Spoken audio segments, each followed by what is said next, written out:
Good evening, everyone, and welcome to the 2022 New Jersey State Golf Association Hall of Fame induction ceremony. My name is Matt Laughlin, and it is an incredible honor for me to be here tonight. I love New Jersey. I love everything about New Jersey. Yeah. I love the Taylor ham and pork roll argument. I love discussing whether there is a central Jersey or not. Give me Jersey day in and day out. From our oceans to our farmland to our mountains, New Jersey is a hidden gem to most of the country, but we know that, don't we? I often have said that the state's tourism motto should be, Jersey, you just don't get it. But golf, of course, is not a hidden gem. New Jersey's greatness extends to the game, from its historic venues to its public courses, from its owners, managers, directors, and superintendents to its teaching pros and its everyday players. New Jersey is in the front pew of the golf world. I was first introduced to the game as a teenager. I grew up in Sayreville in Middlesex County. My parents supported all of my endeavors, but they made it clear that I would have to pay for them on my own. So I scraped and saved my earnings from a job at the local Dunkin' Donuts, and then one day there was an ad in the newspaper. For the younger ones in the crowd, Google newspaper, you'll know what I'm talking about. It announced a sale at Two Guys. Yeah, Google Two Guys. And I marched in and laid down $79.99 for a beginner set of Northwestern golf clubs. And I felt like a king. And from there, it's been a lifetime love affair, sometimes unrequited, but a love affair nonetheless. And so to be a part of this evening when the best of New Jersey is honored and recognized is one reason why I'm very much humbled to be here. The 30,000-foot view of New Jersey golf is spectacular, but recently I've had the opportunity to work with the NJSGA and its staff members producing short videos for the association's major championships, the men's amateur, the open, and the women's amateur. And the view from the ground is even more dazzling. What the NJSGA does on a daily basis in service to the game of golf is brilliant, from conducting 24 state championships to its caddy scholarship program, to its youth foundation, its member days. The list goes on and on. That's just a small sample of what is executed by Kevin Purcell and his outstanding staff. And that includes tonight's affair as we gather as a community to acknowledge the history and tradition of New Jersey golf. During the course of the evening, hopefully you'll have a chance to walk over to the wall to my right, where many of the championship trophies that are conducted and contested by the State Association are on display, some of them well over 100 years old. At this time, it's my pleasure to introduce Mike McFadden, the president of the New Jersey State Golf Association and a member of Manasquan River Golf Club. Mike.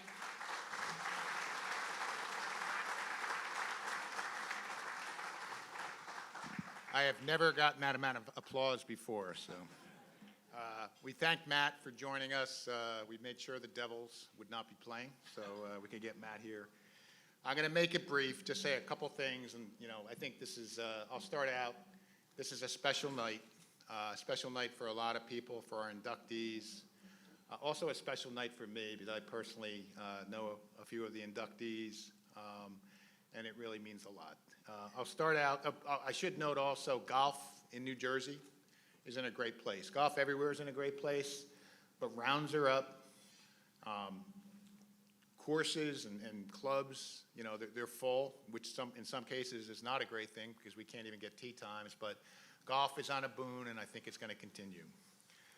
I will start with a very brief, what this Hall of Fame induction is all about. I'm then going to turn it over to Eric Houseknecht, who will go into more details, and then we'll very quickly get into the inductees.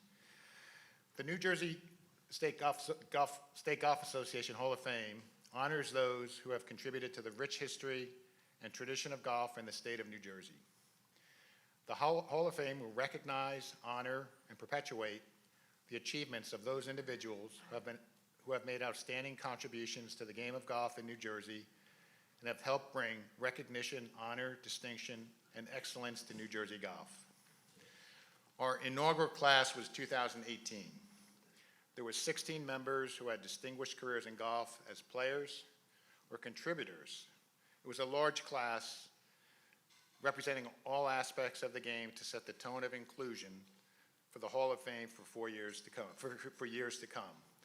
We do have, I'm going to get into briefly the 4 members of the class of 2022, and their achievements will come during the course of the night. I would like to start off our class of 2020. We do have one member here, Mr. Al Small, who was inducted.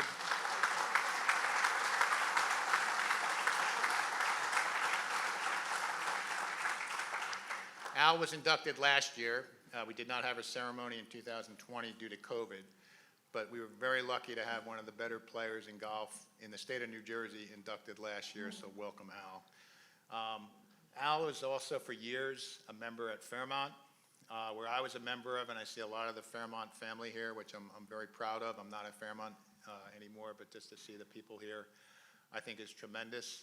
I also, last year, Al was inducted into the MGA Hall of Fame, which I also was at, so another achievement for Al.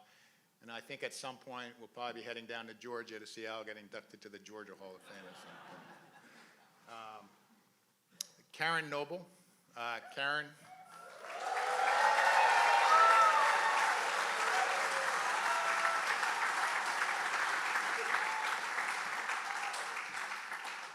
Karen has some fans here, if you can't tell.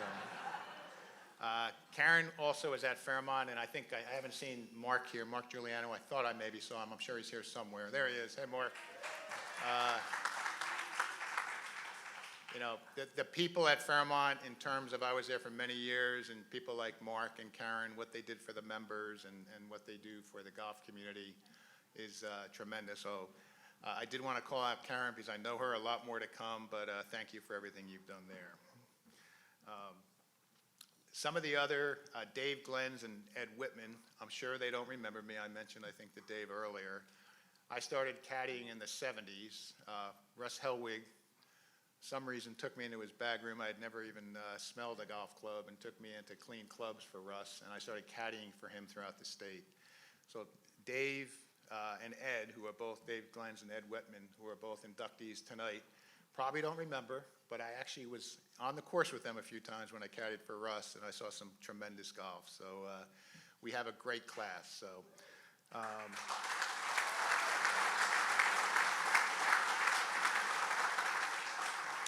So again, thank you for coming. As you can see, it's pretty much standing room only, and we're going to have a great night.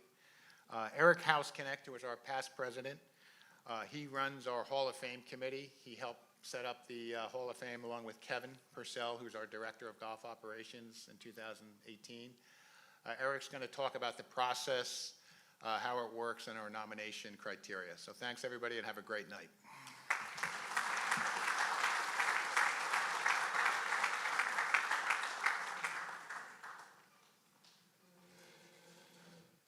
Thank you, Mike.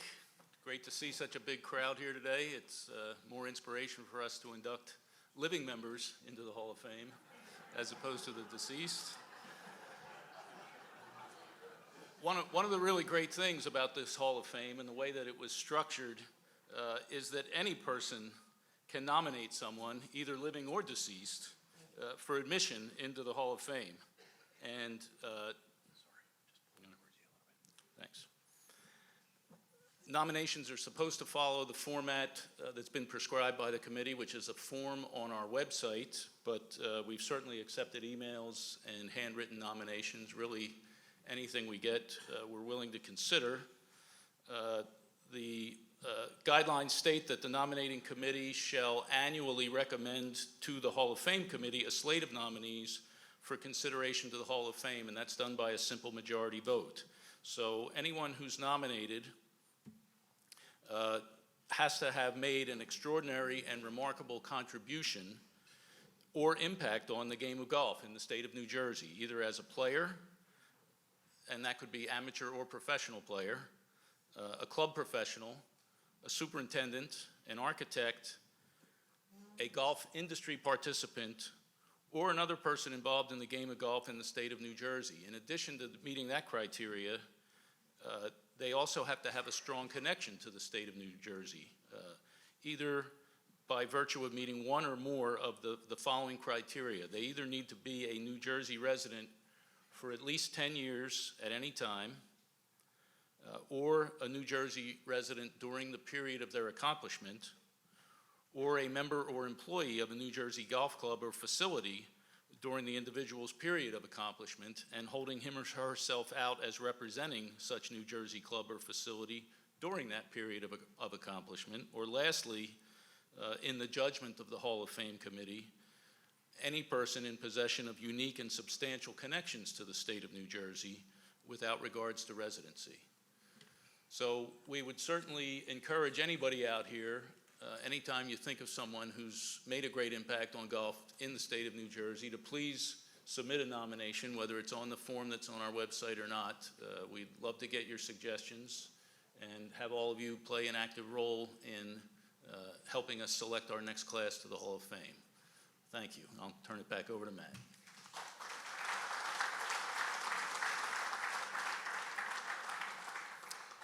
Eric and Mike, thank you very much. Mike mentioned my connection with the New Jersey Devils, and for those who are Devils fans here, it's been a little bit of a rough slog lately, I know, but better days are ahead, I promise. Don't lose sight of the forest for the trees. At this point, before we do bring up our inductees, I'd like to point you to the video screens on either side of the microphone here for a video which details some of the greatness on display tonight.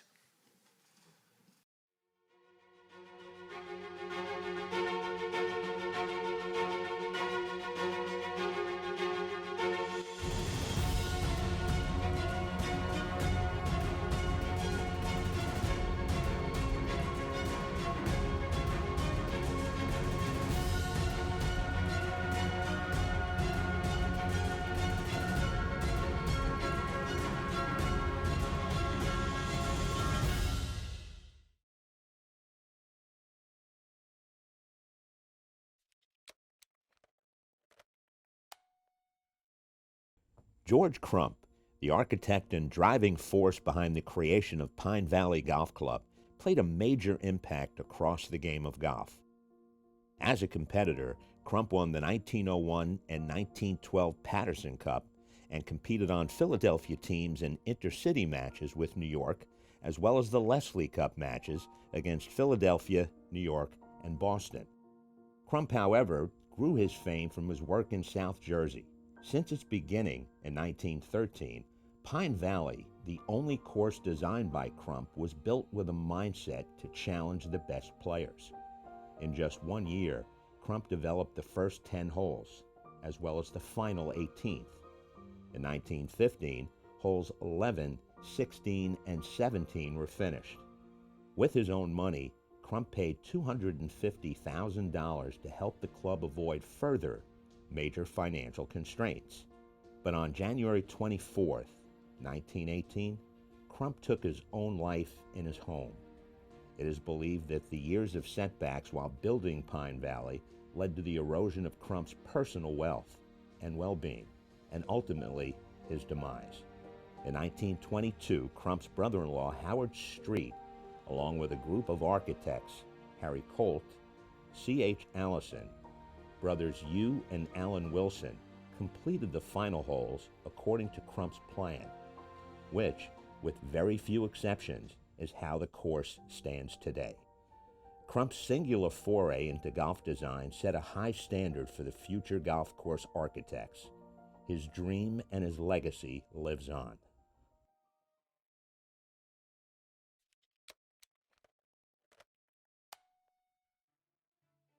Touted as one of the most talented female golfers in New Jersey, Karen Noble was not only a force on the local level, but on the national stage as well.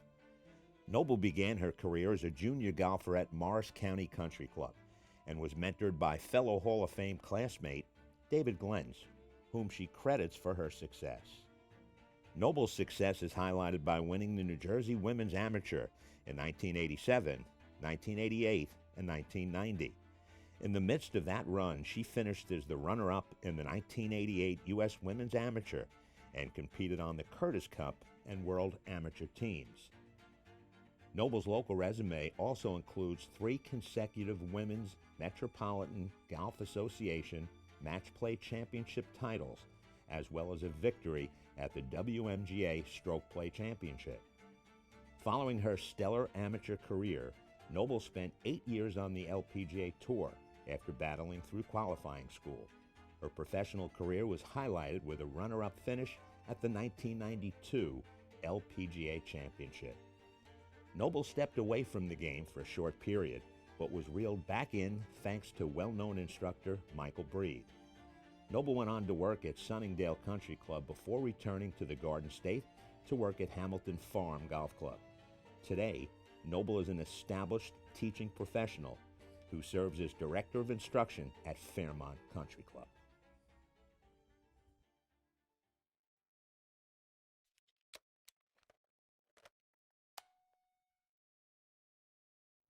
Ed Whitman has a career that's unmatched.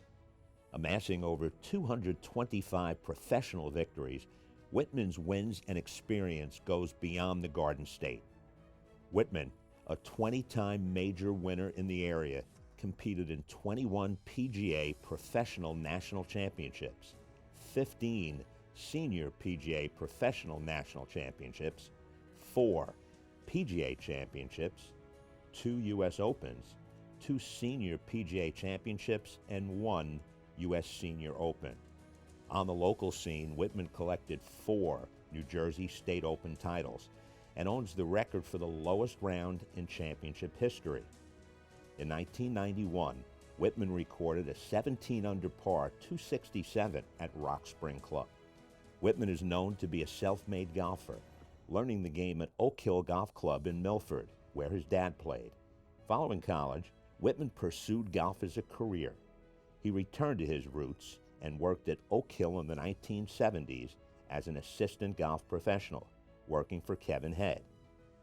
From there, Whitman went on to Hackensack Golf Club as an assistant from 1975 to 1984, where he worked for Tom Hawthorne, before arriving in Knickerbocker, where he spent over 30 years. Throughout his competitive career, Whitman played in 44 straight New Jersey Open Championships, a New Jersey record that stands today. Of those 44 starts, Whitman made 36 cuts, the most in its history. His sons Christopher, Brian, and Eric caddied for their dad, where they enjoyed multiple victories together along the way. After over 30 years at Knickerbocker, Whitman remains a key piece of the club, now serving as golf professional emeritus.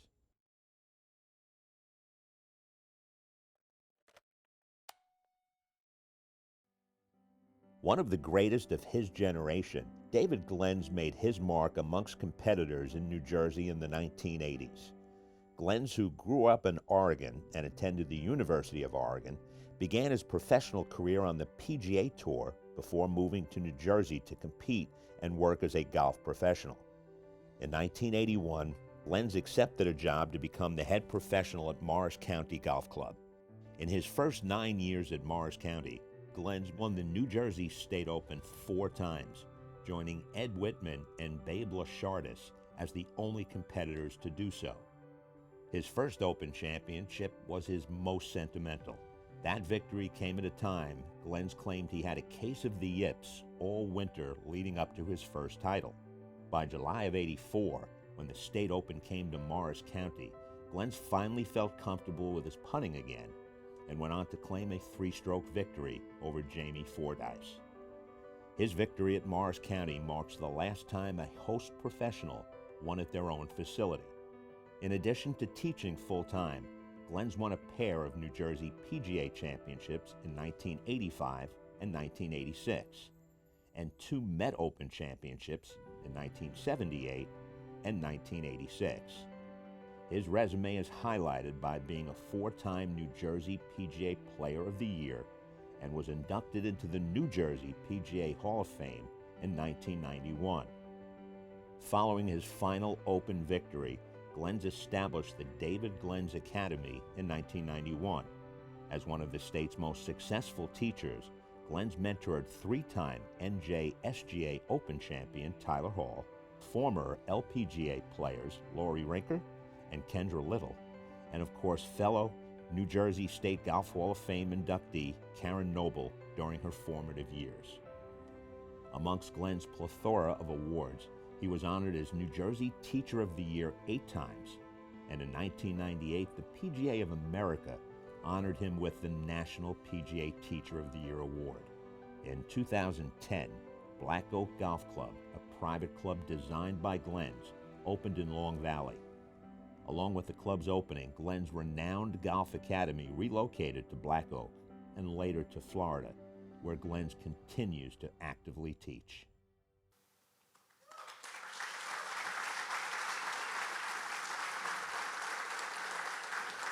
What a wonderful legacy our 4 inductees have, and just amazing to hear it recounted tonight. Our first member of the class of 2022 is being honored posthumously. Mr. George Crump, founder and architect of the Pine Valley Golf Club. No conversation of golf in New Jersey is complete without mention of Pine Valley. The course is annually ranked as one of the best, if not the best, golf course in the world. Mr. Crump's dream continues to bring great acclaim to New Jersey. It was his only golf course design. Here's a brief presentation on George Crump's legacy. George Arthur Crump was born in 1871 in Camden, New Jersey. His father was a diplomat, so the Crump family was very well known in social circles and in the sporting scene. George Crump was a true golf nut. He loved the game, and consequently he joined dozens of country clubs, all in areas that he could reach easily. This included, of course, Camden and Merchantville, but also Philadelphia Country Club, Philadelphia Cricket Club, St. David's, Torresdale, Huntington Valley, Atlantic City. I mean, he racked up numerous clubs and won club championships at a lot of these venues. During the period of 1901 to 1915, he was really one of the top amateur golfers, not only in the Philadelphia region, but in the northeast of the United States.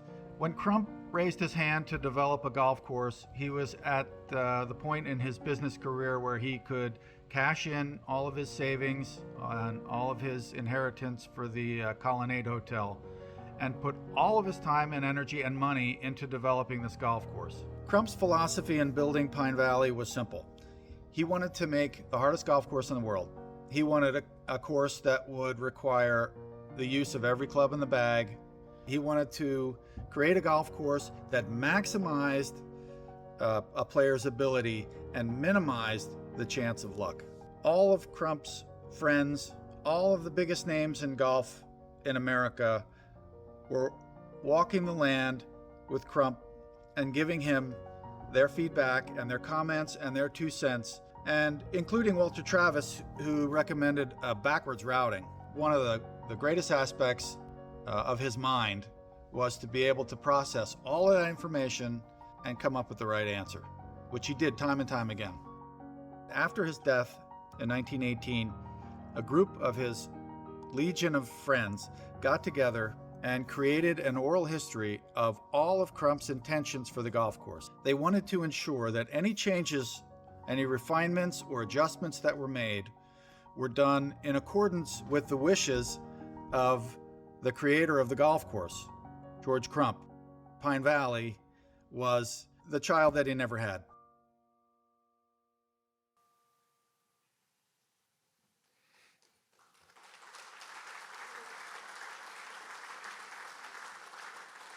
Here to accept the award on behalf of the club, please welcome Peter Dannenbaum.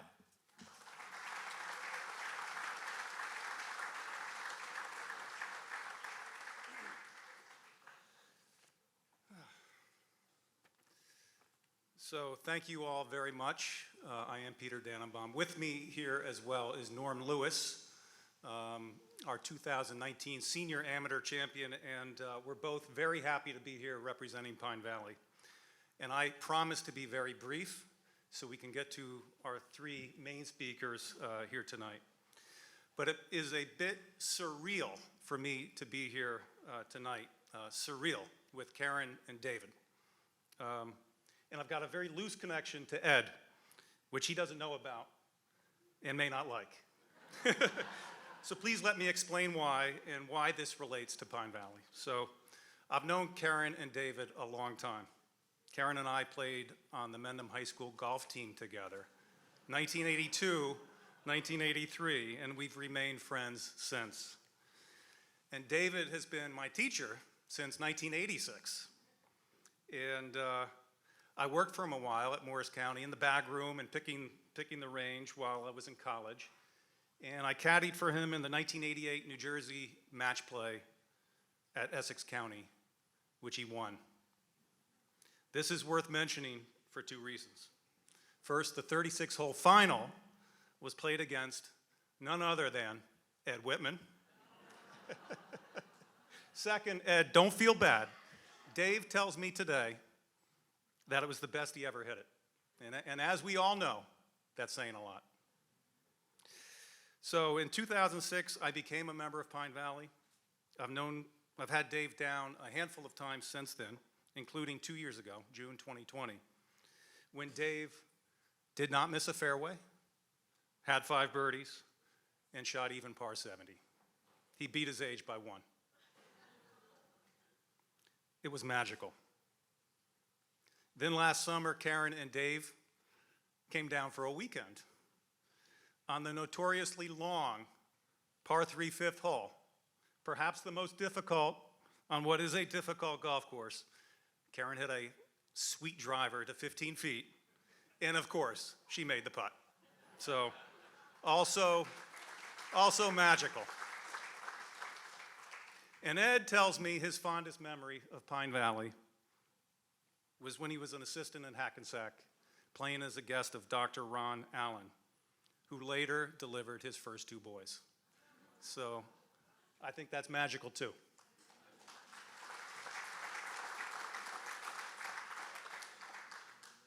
So this brings us to George Crump, who created this magical setting in the world of golf right here in New Jersey. So Norm and I are privileged to be here representing Pine Valley. George Crump had a singular vision to build a championship-level golf course that would test the very best players like Dave, Karen, and Ed. He had a dream, and as Bruce said, he made it real.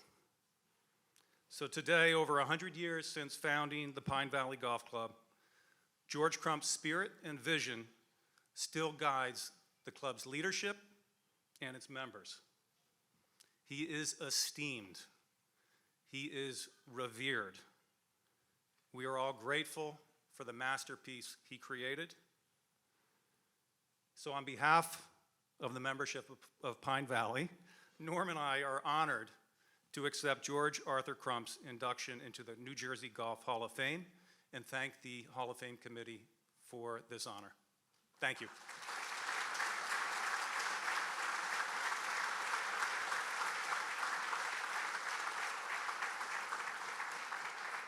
Peter and Norm, thank you very much for gracing us with your presence tonight. It's a great honor to have 3 members of the class of 2022 here with us tonight. Our second inductee from the class is David Glenz. From his native Oregon, as you heard, to the Garden State, to Florida, where he continues to actively teach, David's impact has been widespread. Well, when you say, New Jersey golf and players in New Jersey, David's pretty much the first name that pops up. Just his playing record is second to none, and just, how many people he's helped. He's been a mentor for me and for so many other people.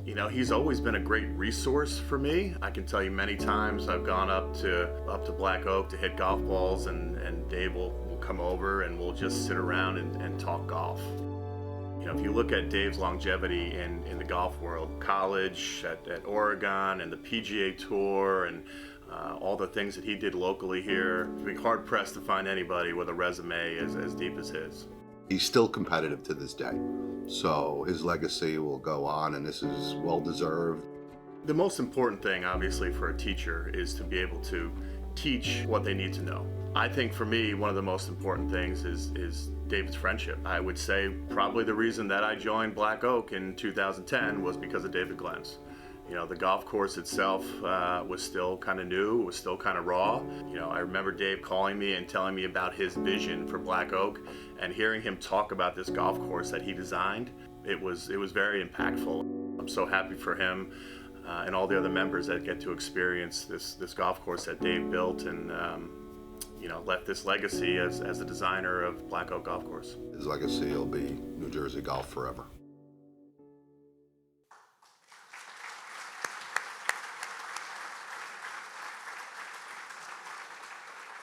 And here to introduce David Glens into the Hall of Fame is Black Oak Golf Club head professional Brian Jones.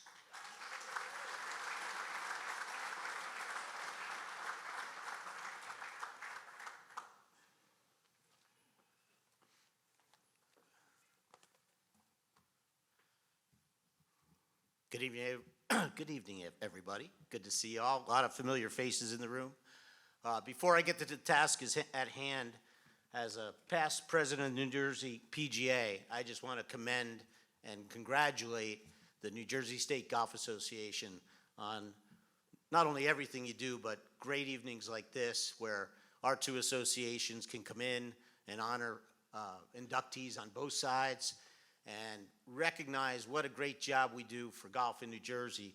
We're sandwiched between two of the most prestigious associations in the country, in the Met and the Philly, and yet this group really, really rocks it, and you should all be really proud of yourselves.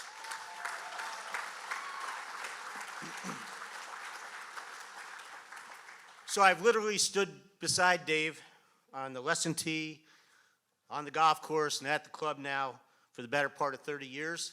And Kevin Purcell has been kind enough to give me 5 minutes to explain that experience. So I'm going to try to plow through it. If you know Dave, and somebody who can be pretty succinct at times, I think I can handle it. But let's go forward. I'd categorize, you know, my experience working with Dave, you know, for such a long time as kind of an era.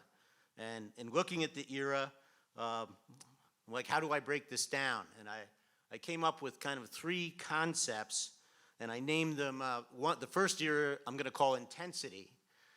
I think anybody who knows Dave remembers those days. The second era I'm going to call rediscovery, and the third era I'm going to call legacy.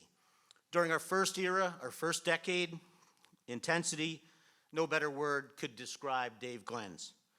Intense on the golf course, whether in competition or a casual golf round with his staff after a long day on the lesson tee. I'm going to think twice about that because I'm not sure I've ever experienced a casual golf round with David Glens on the golf course. You better get out there ready to play and have a thought in mind and play the game the way it was supposed to be played. Intense on the lesson tee, no doubt. Dave is keenly aware of his reputation, has been for forever. And he knows that his students expect improvement, and he will work tirelessly to give them that improvement. And in my opinion, he's never failed. With his staff, he expected the same. The teaching staff, he's been highly vigilant to ensure that the right message was being sent and it was being delivered with the right process. Sometimes it got a little tense. We had to make sure we were doing our jobs. But when I look back at it, I feel like in that era of when teaching exploded, Michael Breed will remember these days, we took it to a new level at the David Glens Golf Academy. Something that was really talked about and looked at, you know, from throughout the country, and I couldn't be more proud of those days.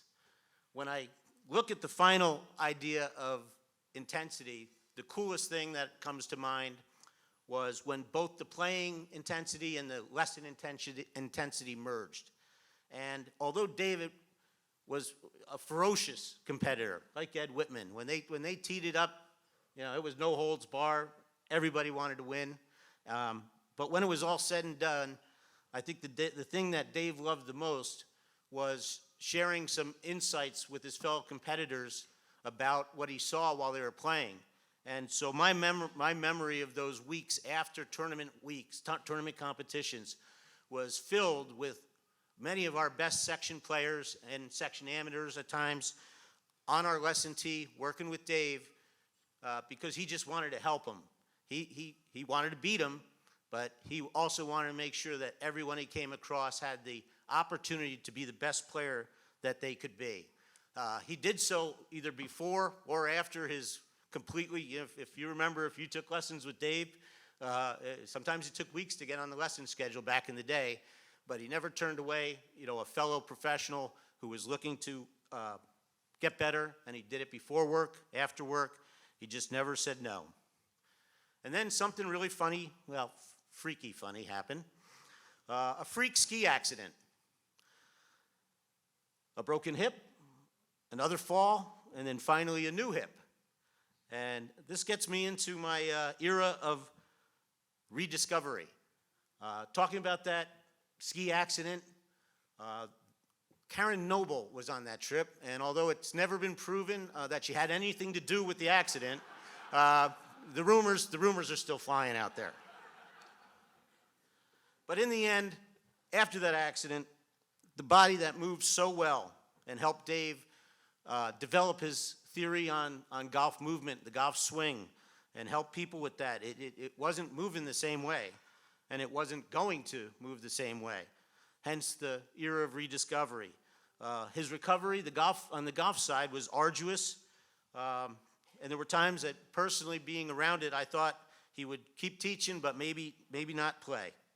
I'll never forget, down in Florida, kind of early in this process, his best friend in life, Peter Famiano, we teed it up one day, and Pete hadn't been around since Dave's trying to play again, and we get on the tee, and Dave promptly pumps not one, not two, but 3 balls OB, and the look on Pete's face was one of sheer shock and horror. He'd never seen Dave hit it sideways, because up until that time, Dave didn't hit it sideways. But quit was never in his equation. Dave rebuilt his game around his new movement capabilities. And although recapturing the old days of glory and the old wins was impossible, as people have already alluded to tonight, there have been many, many great rounds and a few wins in the process. The real beneficiary, though, in my opinion, of this rediscovery period is his students. He was pretty tough on his students early in the days, expecting, certain movement, and had sometimes a my way philosophy about it. And then after this renaissance, as we'll call it, he looked at people a little differently. He saw that not everybody could move maybe like the athlete that he was, and in the end, he helped everybody who might have a movement pattern challenge find a way around it, just like he did. And in the end, I feel like I've witnessed a much, much better instructor, if that's at all possible, after the hip accident than before the hip accident. And finally, the legacy era. Dave's love for the game and its great venues created an inevitable passion to create a golf course for others to enjoy, to challenge others and challenge them fairly, and to be there for the next generations. With Black Oak partners Bob Vreeland, Pete Rochelle, Pete Hayes, who didn't come down tonight, that's how Black Oak came to be. The club was forged out of some really, really tough times in the early 2010s issue. But as again alluded to in this COVID world, things couldn't be better. And it's such a pleasure for me to look at these guys who put in so much time, effort, and money and see that rewarded. The club is truly a bright new star on a great golf landscape in New Jersey. I hope these, my little message on our eras together for the last almost 30 years have helped you get to know Dave a little bit better. He loves to play the game. He plays every day. He teaches every day. He's driven to make people better. And he was consumed with producing a golf course and being part of the golf course that would be around for his New Jersey friends forever. And so, in my mind, he's been a true Hall of Famer in all of these tasks. And now it's my great pleasure to introduce him as a New Jersey State Golf Association Hall of Famer, David Glentz.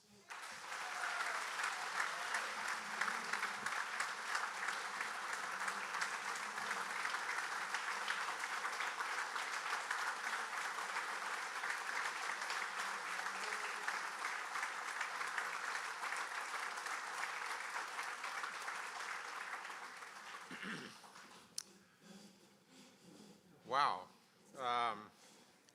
I was going to start by going way back to early David Glenn's. When I started playing golf in Oregon at probably 9 years old, introduced to golf by my parents, both of whom played, and my mom was actually a very good player. She was like a 4 handicap. And I have a little story to relate. Early on, I was playing a match with my mom, and we got to grew up on a little 9-hole golf course.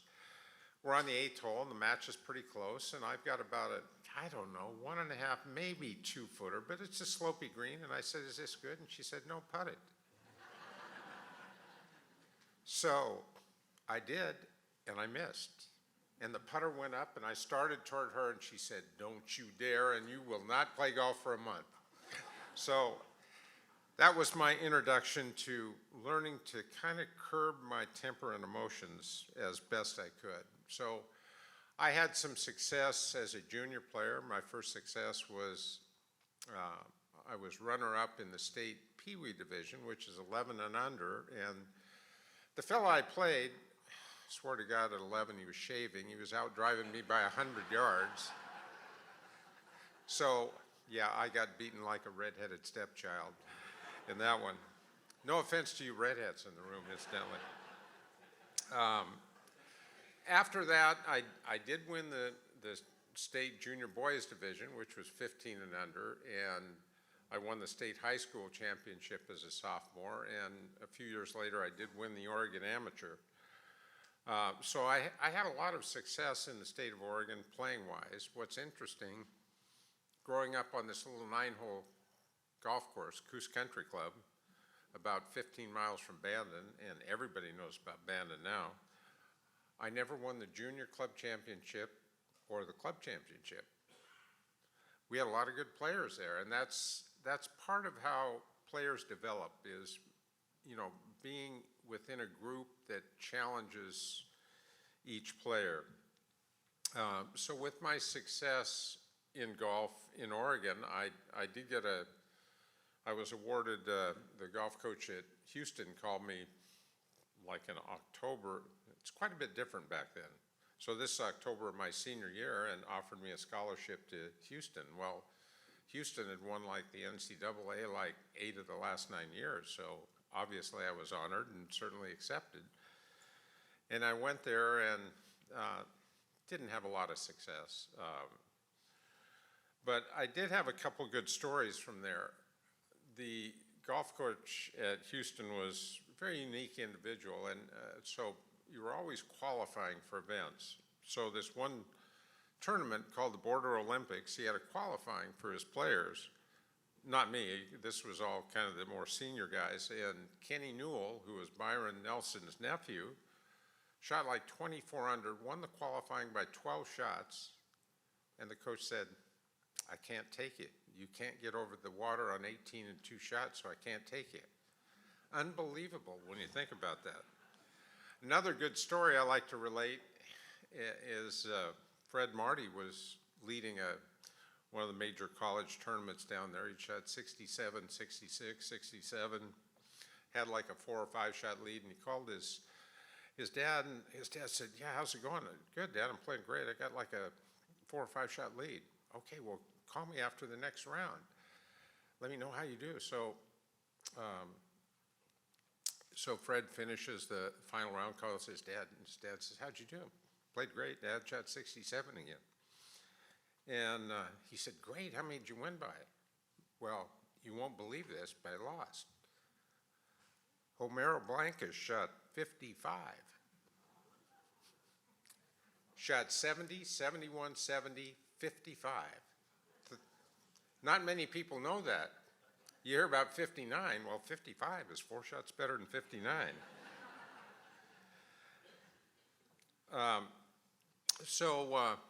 After Houston, I did transfer back to Oregon. I had to sit out a year, and the coach had me play with one recruit, young player called Scott Massengale, and I played with him, and he didn't play well, probably shot 80 or so, and I said to Coach, I don't think he can play for us.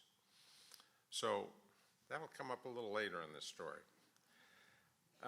So going into my junior year, I got a full-blown case of the yips. I mean, I couldn't make it from a foot. I had one round, I finished eagle, birdie, birdie to shoot 83.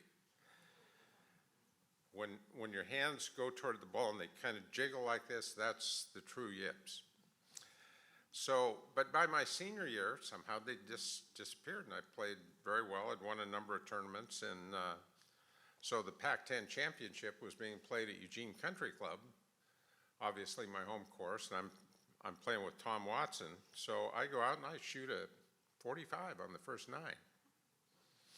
Now I'd won about 6 college tournaments, and I'd finished second or third at the All-American, which was a big major event. So this was a little shocking, but I rebounded with 33 and then shot a pair of 70s, ended up tied for third, and did beat Tom Watson.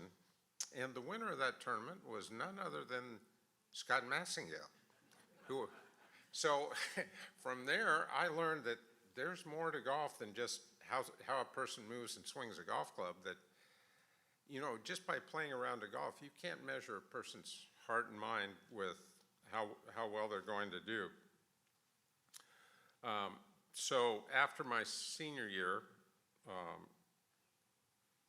I managed to qualify for the PGA Tour and played for 6 years.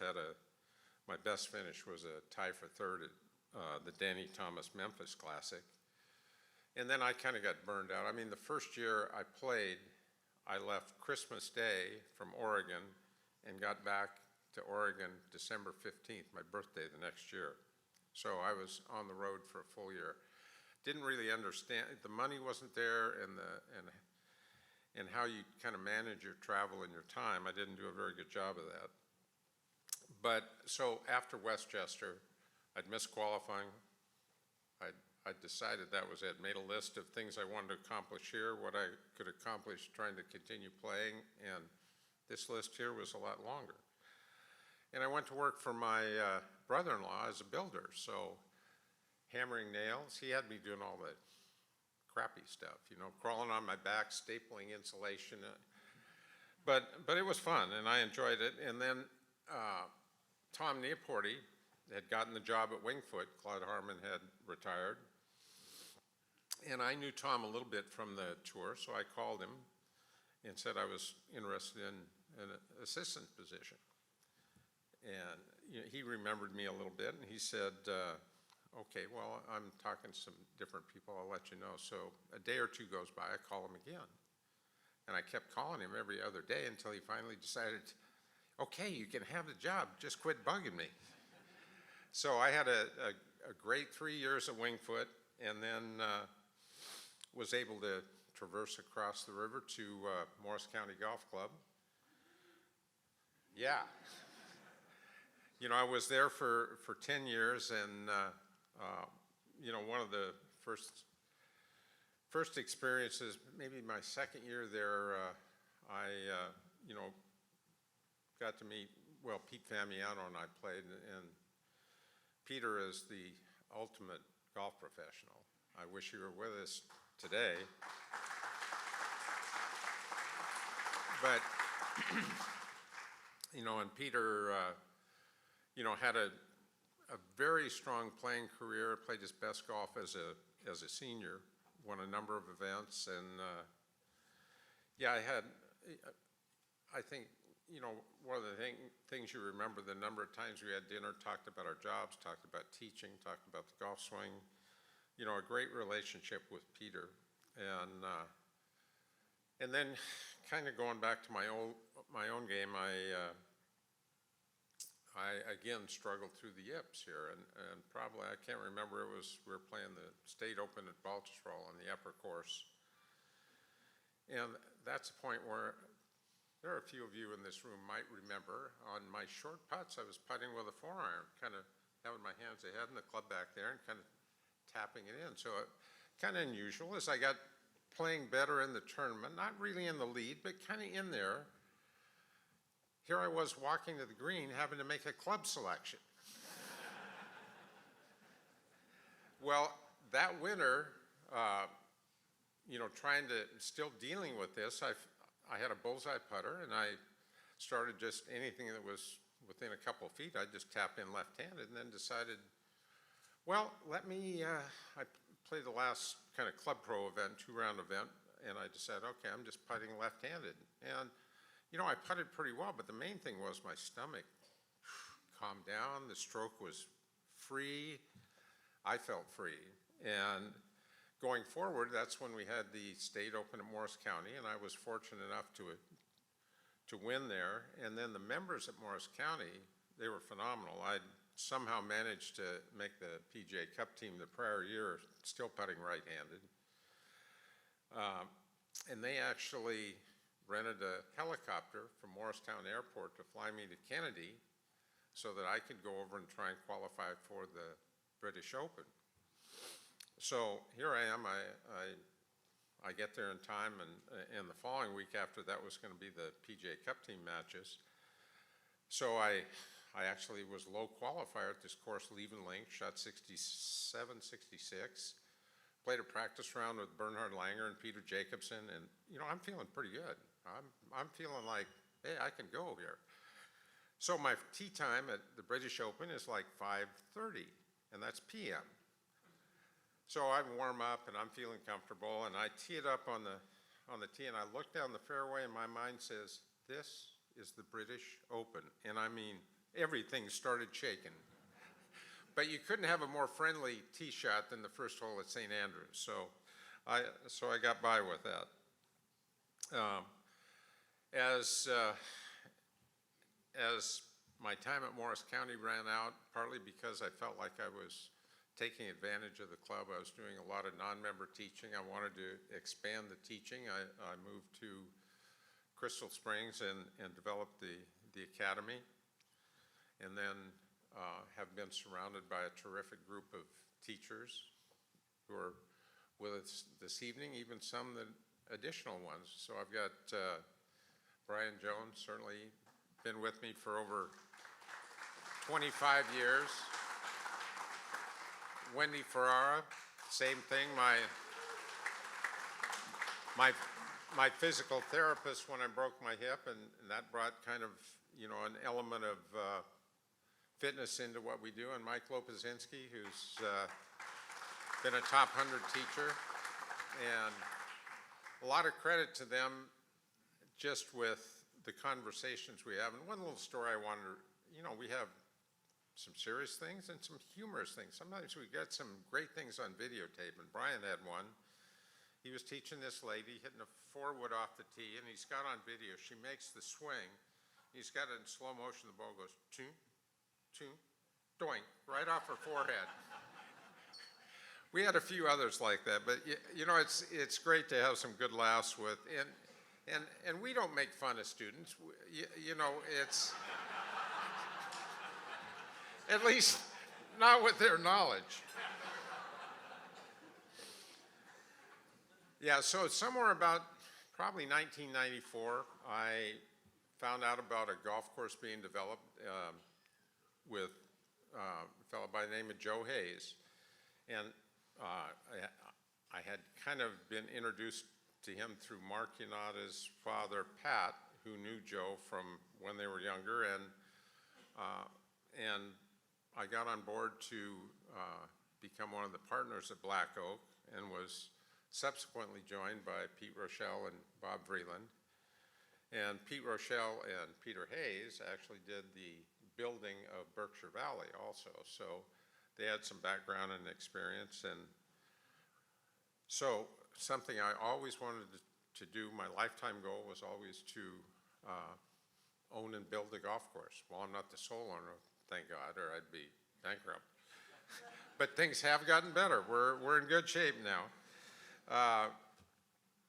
So we had started this course in about 2005. I actually started doing routings in probably 1995, and the laws kind of kept changing, but we eventually got it going, and then they passed the Highlands legislation, and Pete Hayes was on the dozer shaping things out, and the guy comes up and says, stop construction or we're fining you $25,000 a day.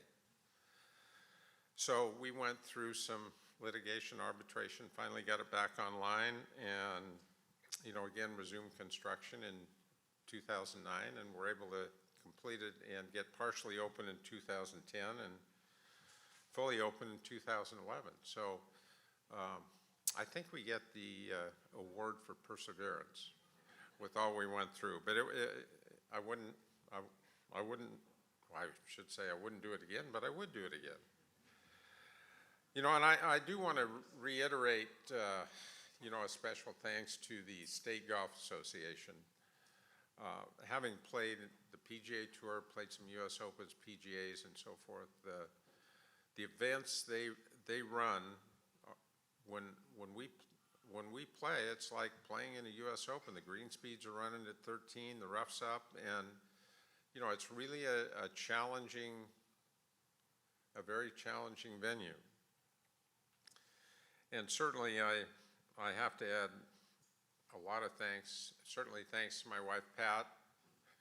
When we were at Morris County, she pretty much managed the golf shop, which freed me up to teach and play. To certainly the students, such as Karen, Peter Dannenbaum, Bill Henry, Peter Keller, Rob Schager. That'd be interesting if Rob was in the room. And even some golf pros, Frank Esposito, Charlie Cowell.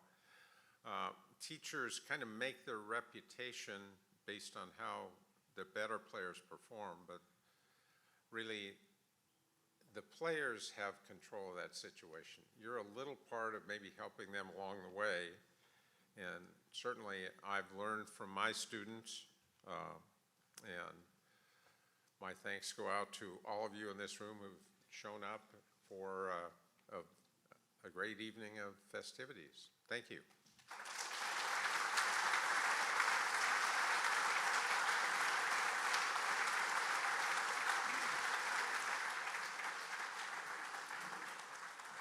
Congratulations, David. Our next inductee is Karen Noble, three-time New Jersey Women's Amateur Champion, member of the Curtis Cup. Yes, please, round of applause.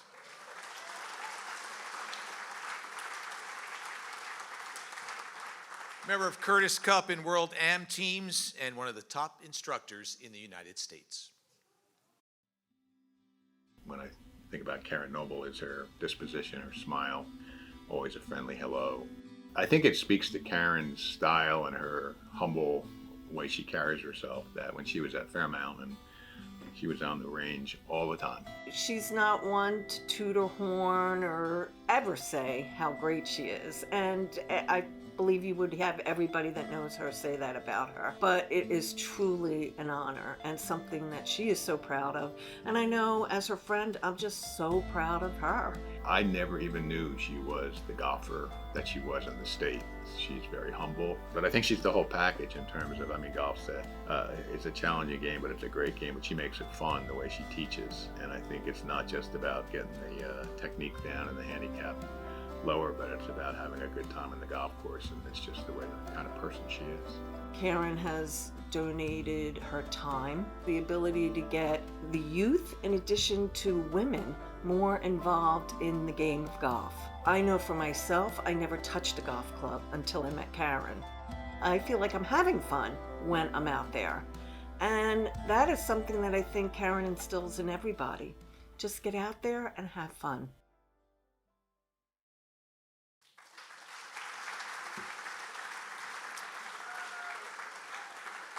And here to present Karen for induction into the Hall of Fame, golf instructor and TV and radio host. You see him on the Golf Channel, you hear him on Sirius XM. Please welcome Michael Breed.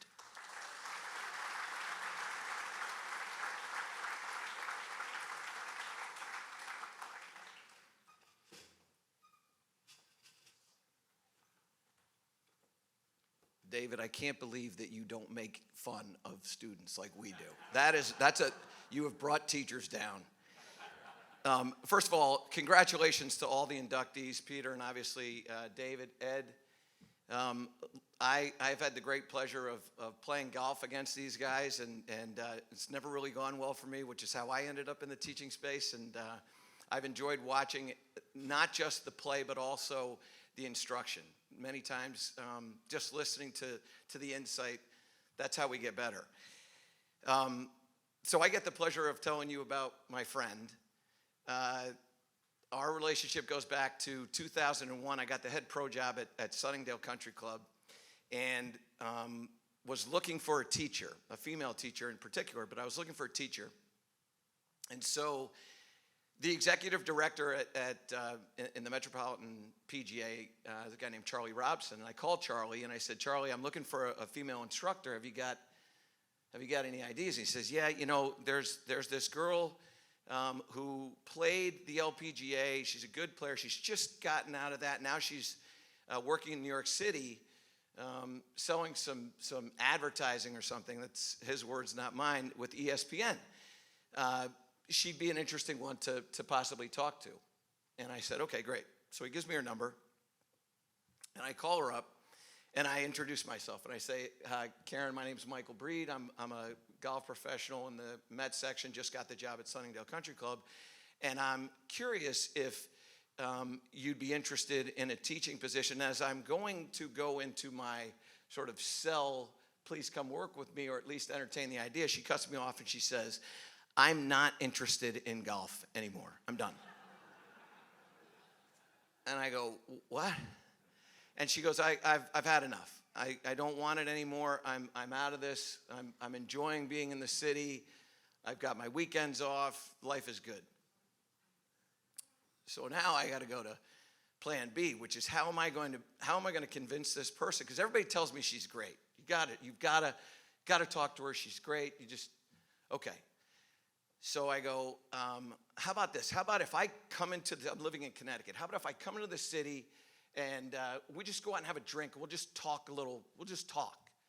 And she goes, at a bar? And I go, yeah, we'll go to a bar. Okay, done, great. So I'll pay. So I go in, and what was supposed to be one drink turned into 3 hours of conversation. And my idea of trying to find somebody that had the heart. When I hire people, it's not a resume thing, it's a heart.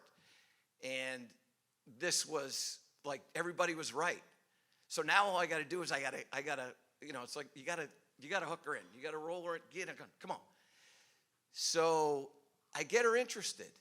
And I say, listen, just do me a favor. Just think about it. And then I'll give you a call in a couple days. Well, I didn't wait a couple days. Obviously, I call her the next day and go, what do you think? And she goes, this could be fun. So now I got her in the boat. Now all I got to do is we just got to get her over to Sunningdale, get her to meet some members, and then everything's going to be great. Because she's never given a golf lesson, and I'm hiring a teaching professional, which was another hard sell. So I've got another person who's a very, very good teacher. So my credibility of bringing talented people into the room as I introduce them to the women's golf chair. Got to make sure, like, I cover me, but this is who I want, but this is who we could get, but this is.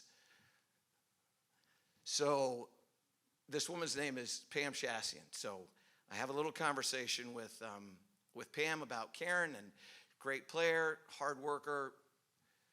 She's gonna do a great job, I promise. But she's never given a golf lesson before. No. She's given golf lessons. David Glenn's. I mean, come on, work with me here.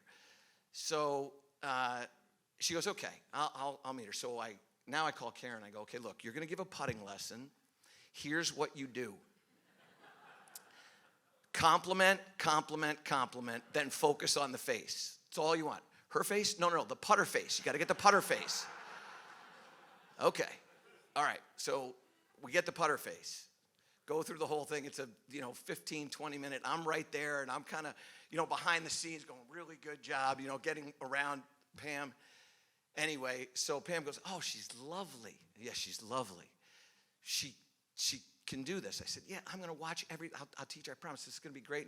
And David Glenn's. Oh, yeah. Okay. So she gets the job and turns into what you see now, which is somebody that is a world-class coach, which is much different than being a great teacher. And when when you think about Karen, when I think about Karen, what I think about is somebody that is incredibly passionate, extremely selfless, curious, hardworking, competitive. And if you've seen her on a golf course, and I've had the pleasure of seeing that as well, when she asked me to caddy for her in the 2004 Women's Med Open, that was fun. I was not as good a caddy as she was a player. I learned that. But anyway, what I think about with Karen is somebody that is going to be great at whatever she sets her mind to.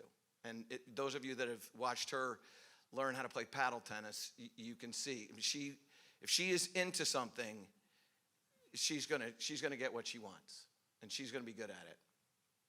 So we hired her, and we had a great team. And one of the things that we used to do when I was the head golf professional there is we used to take the team on trips. We'd have a sort of a spring trip and a fall trip, and invariably, one of those trips we would end up at a casino a little bit later than we would want, which affected golf the next day. But one of the other things that we did was I would take everybody out for a little dinner. And our deal was we would go to this place and I would ask you to do something, and if you'd say no to it, then you have to pay for dinner. If not, I'll cover it. And so one of the things that we did was we went to a place for karaoke. And one of the things that I always like to do is I like to make my team be uncomfortable and then get comfortable. Well, those of you that know Karen very well know that when Karen gets uncomfortable, her face turns a color red that makes the red stop light look not red. I mean, it is red. So I instruct everybody, okay, here's the deal. You got to sing. We're going to have a little fun. So, and by the way, because it's entertainment for me, I get to choose the song. So everybody, okay. We go out to this place in Greenwich, Connecticut called Casey's, and they have a little karaoke going on. And now everybody's had their dinner. They have had the appropriate amount of alcohol where they can function, but they're a little bit relaxed because this is nervous because everybody knows they're singing. And Karen is up first. And what am I singing? And she's carrying the mic. What am I singing? You're singing Hot in Here by Nelly. Now, I don't know whether you all have had the chance to listen to this song, but I can tell you this. After watching Karen sing this, the song is completely changed. I cannot listen to this song and not think of this woman singing Nelly. And the beauty of this is that when she first starts out, her face is absolutely red. And she's not sure whether to look at the thing or to look at everybody. She's just kind of, and she doesn't really know the words, and they've got the words up there. And anyway, after a while, she's a little intimidated, and then it's kind of, she just goes, okay, I'm going in.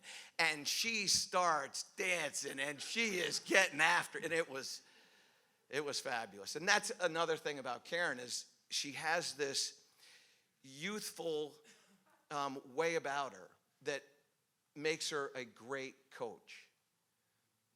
And the other thing that I love about Karen, and I'll share this with you as the last thing that many of you don't know. So Karen in 2004 gets married to Roger, who we at Sunningdale nicknamed Roflo.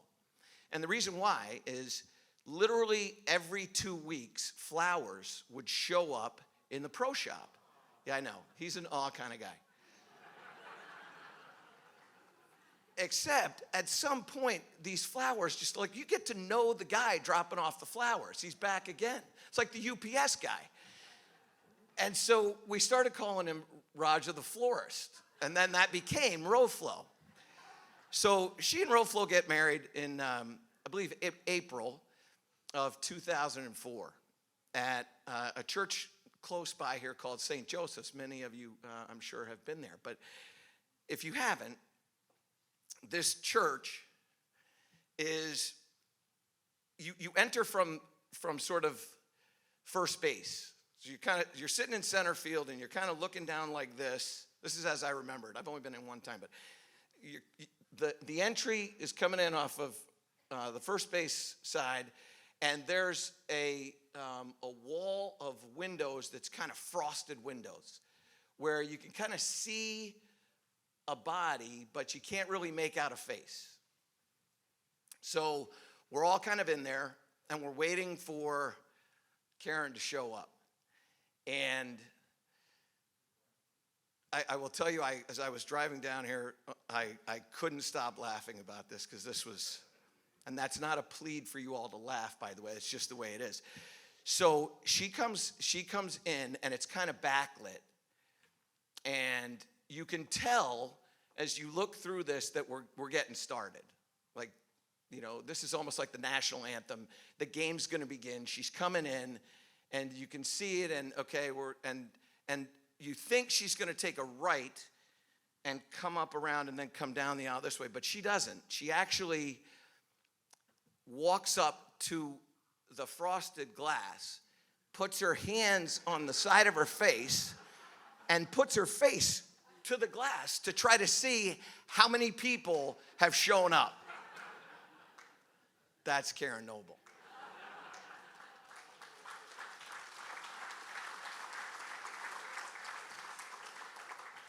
I can tell you this, I have enjoyed this friendship more than you all know. I think so much of her as a person. I think she is a Hall of Fame coach. I think she's a Hall of Fame wife. I think she's a Hall of Fame mother. And I am so proud to be able to welcome her to the New Jersey State Golf Association Hall of Fame, Karen Noble.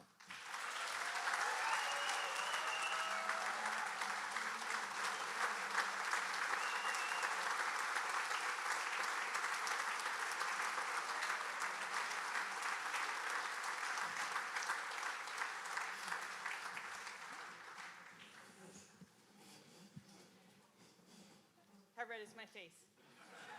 If it's not red now, give me 10 minutes, it'll be really red. So thank you to the New Jersey State Golf Association, Mr. McFadden, the selection committee, Uncle Mike.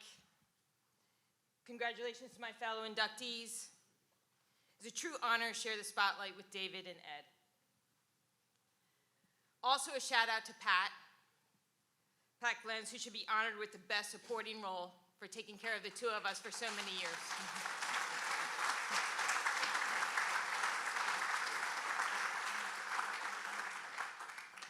Thank you for my good friend Alan Small for coming up and seeing me being inducted. I was here last year when he was inducted.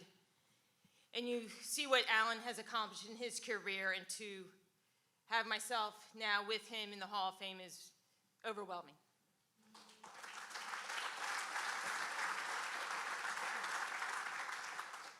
When Mr. McFadden called me, I was so excited. I thought he was finally wanting me to help him with his golf game.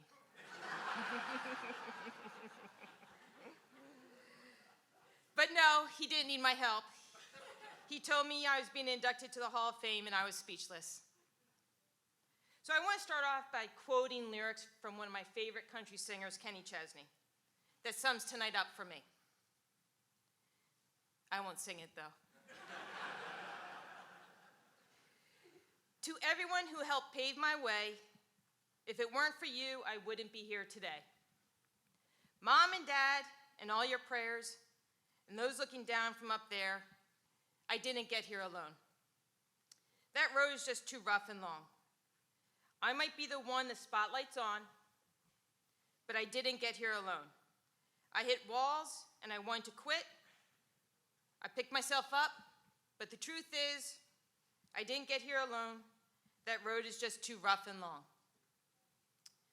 So let's start with my parents, Jim and Ray. Both were amazing golfers with scratch handicaps. You could say I was born with good golf genes. Even my Aunt Nancy, who's here tonight with me, and their 4 older brothers, they taught my mom how to play. My Uncle Don played in 2 U.S. Opens as an amateur, including the 1950 U.S. Open at Marion. My parents met as teenagers on family vacations in the Poconos. My dad went to Del Barton and then captained the golf team at Harvard. Mom was a standout athlete in Philadelphia area and probably would have played on tour if she hadn't married my father and started a family right away. My mom was a golf superstar. She won the New Jersey State Women's Amateur in 1971 after having 3 little kids. She won numerous club championships at Morris County, along with many WMGA and Garden State Women's Golf Association titles. There was one tournament where we went head-to-head. I was 15 years old, playing in the finals of the first flight of the New Jersey Women's Amateur. Mom birdied the 17th hole to beat me 2-1. Can you imagine what was going through her head making that putt? And then she had to drive me home. But I got my revenge every year after that as I started to win the state amateur. My parents taught me different skills. My dad, the perfectionist, he drilled the importance of practice, practice, practice, which is probably why you could find me hitting balls for all hours by myself. My mom was all about teaching me the rules, etiquette, technique, and respect for the game. Many of you in the room never met my father. He passed away 31 years ago yesterday, when I was 22 years old. Fortunately, he was there with me through my junior college and amateur career, and he was able to share with me my U.S. Amateur runner-up and my Curtis Cup experience. My mom passed away 7 years ago. She and I spent the most time together driving to tournaments and playing together. She was so well respected and loved in the golf community for her amazing golf talents and her sweet, humble personality. My brother Jay and my sister Ann, who are here with me tonight, both have prettier golf swings than me. David can attest to that. But they chose to excel in other things other than golf. Maybe that wasn't such a bad idea. My mom loved to say she has 3 kids with 3 different collars. Jay is blue collar, as he is a captain at Newark City Fire Department.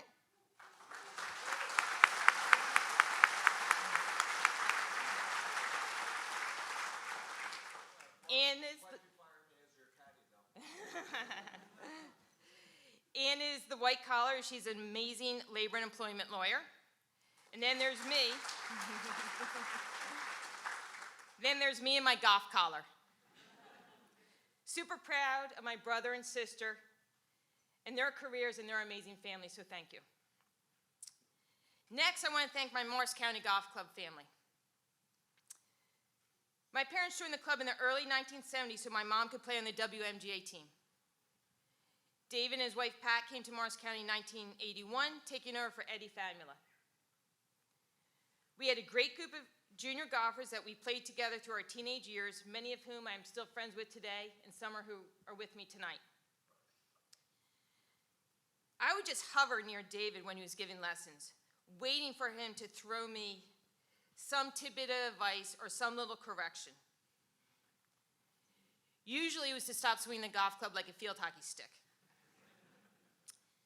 At the end of his busy day, he would take us juniors out to play in the evenings. It was the best way to learn and the best way to spend my summer. I jokingly say I was raised as much by my parents as by David and Pat. I spent so much time with them throughout my amateur and professional days. They have been by my side for all of it. My best days, my worst days, my happiest days, my saddest days. The victories and the losses. We can all agree that I would not be standing here today with this honor if not for my relationship with David and Pat. So thank you.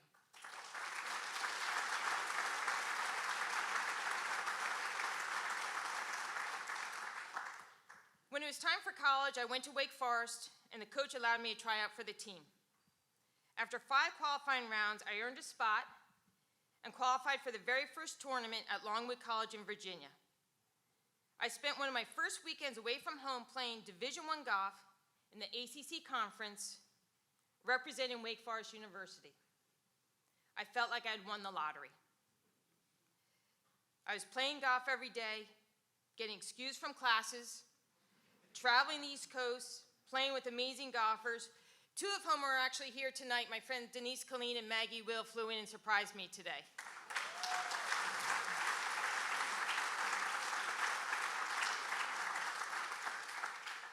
had found my calling and my passion. Those 4 years were filled with so many great memories, both on and off the golf course with my teammates and my sorority sisters.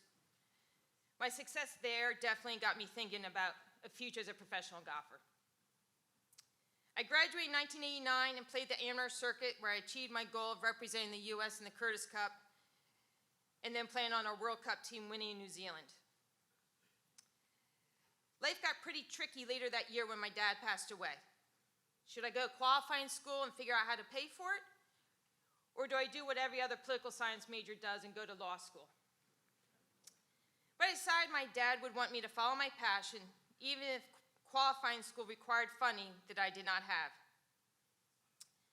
A couple things fell into place that allowed me to pursue my dream. Morris County Golf Club gifted me an honorary membership to use the club whenever I needed to. And a group of members sponsored me. They gave me enough money to go play the mini tour that summer and to pay for qualifying school. Yeah.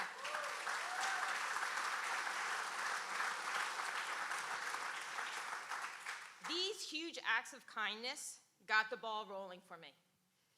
6 months later, with David on the bag, I hit driver 4-iron to 30 feet on the final hole, third stage, 72nd hole, and somehow drained the putt for birdie to get fully exempt status on the LPGA Tour.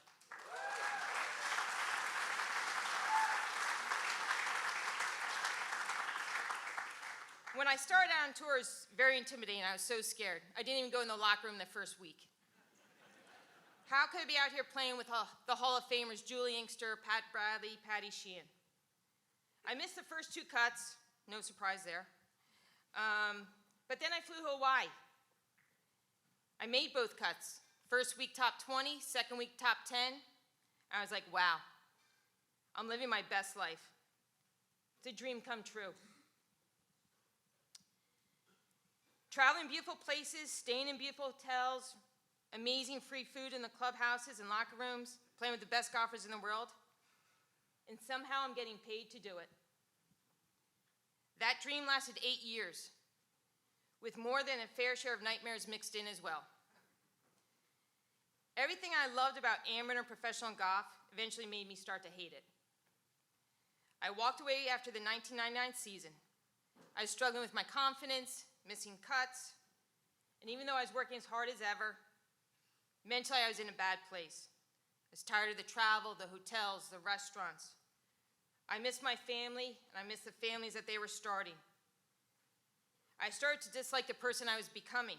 I was very negative, angry, short-tempered, hence the nickname by caddies, Karen Chernobyl.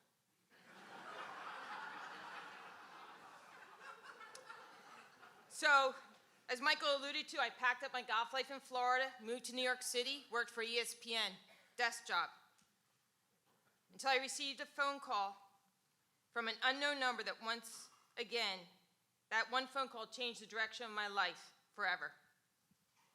It was Michael asking me if I was interested in working with him. And like he said, I respectfully said, no, thank you. I hate golf, and that chapter of my life is over. Yep. Put a couple beers in me, and I'll agree to anything.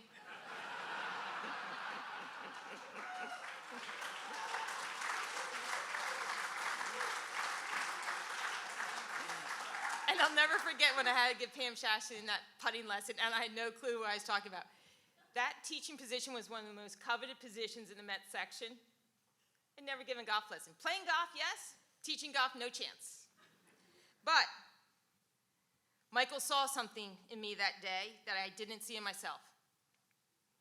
I love telling people, the person that you see on TV or listen to on his radio show or take a golf lesson with, that is Michael 24/7. High energy, engaged, invested, passionate. He always has your back and would do anything for you. So thank you, Michael, for changing the ending to my story of my golf career.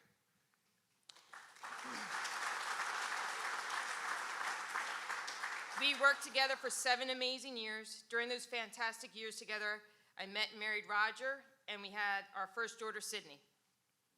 So now let's finish with my Fairmont family. Funny enough, I worked at Fairmont during high school and college for Captain Kevin Riley. My current boss, Mark Giuliano, worked there too, so we've actually been friends since high school, although he's much older than me. As Roger and I started a family, we moved back out to Jersey, settled in Chatham near my sister and her family, and I had a brief stint at Hamilton Farms. But when I was pregnant with my second child, I wanted to work closer to home, so I went over and I started talking to Mark to see if he had any chance I could work over at Fairmont. He said, sure, come here. Teach as often, as much as you can. Fast forward 12, 13 years, Mark and I have had the best relationship working together. We've built an amazing, robust instructional program at Fairmont.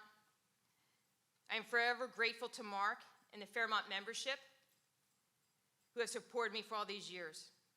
To be able to work in the same community where we live and to work with the amazing members who have become like family to me is truly a gift. So now in conclusion, I know you've probably been waiting to hear those words for about 10 minutes now. Don't worry, I still have 10 more minutes to go.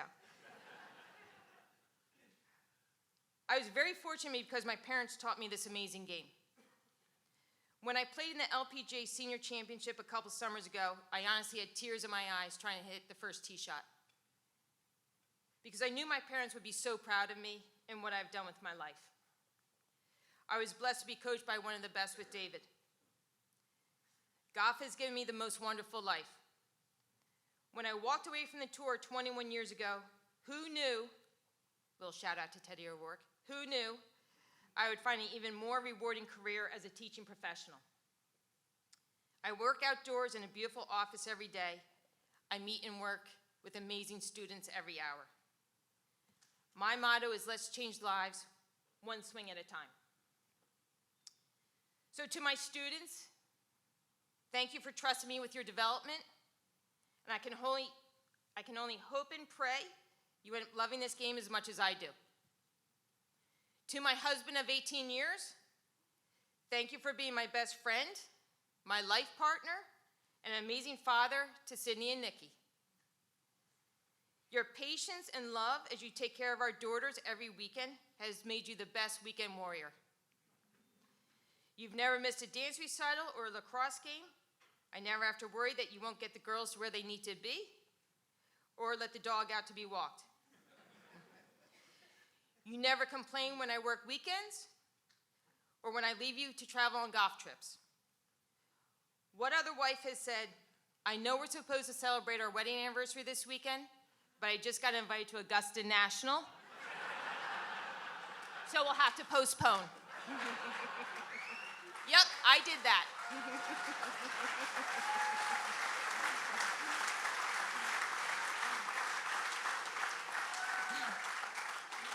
To my amazing daughters, Sydney and Nikki, it's an honor to be your mother.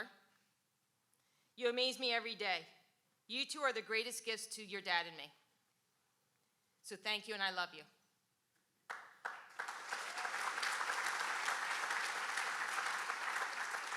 So to my daughters, my niece Ashley, and my nephews Josh, Kyle, Nick, and Ryan, and to all my students, work hard.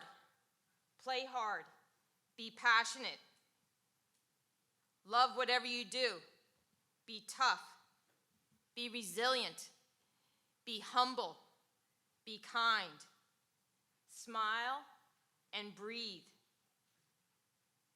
Life is a long, hard road, but the rewards for a life filled with passion far exceed the sacrifices to be your best.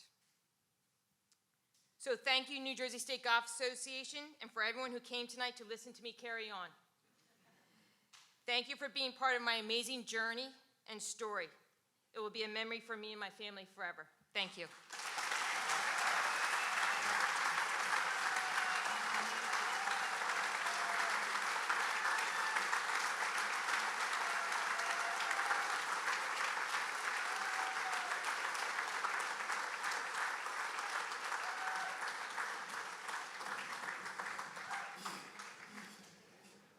Thank you, Karen, for sharing those amazing stories, and congratulations on your well-deserved honor.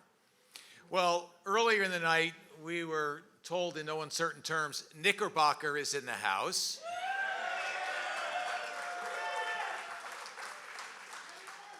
Our final inductee of the evening is Ed Whitman, one of only 3 players to win the NJSGA Open 4 times, along with Hall of Famer Babe Lashartis and fellow 2022 inductee David Glens.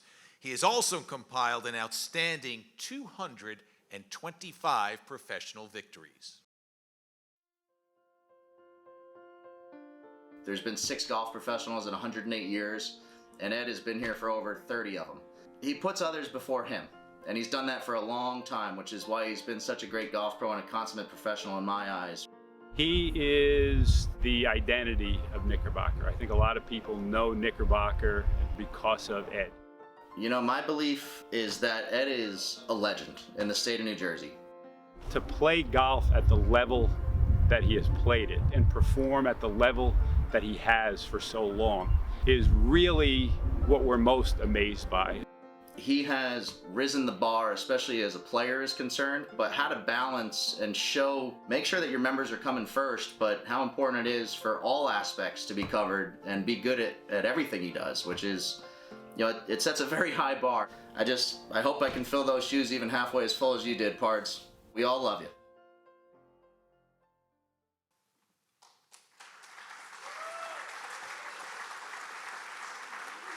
And here to introduce for induction into the Hall of Fame is Ed's son, Eric.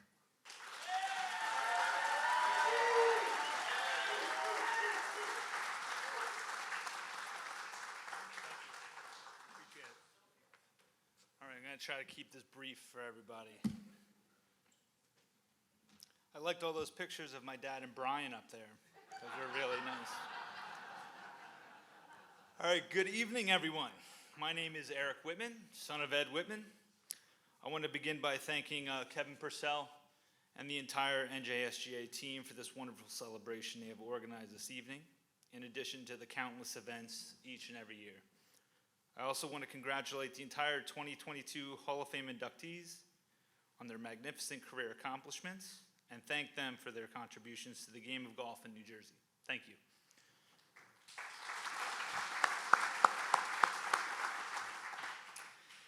I think everyone in this room can agree that golf has forever mistakenly been synonymous with rules-centric, a game for the elites, too expensive, and sometimes even stuffy. But what is golf really? In my father's eyes, golf has always been his living for 50 years as of this year. A game of honest men and women with character not to be exceeded by anyone at any time. And that is my dad. The toughest, most honest, humble, and loyal man I have ever met. And he is my hero. Excuse me. When I say toughest, I mean that after 22 orthopedic surgeries, 3 replacements, and over 20 cardiac procedures, the guy doesn't know what the phrase giving up means. He is a constant source of inspiration to not only me, but anyone that thinks too old is an excuse at any point in life.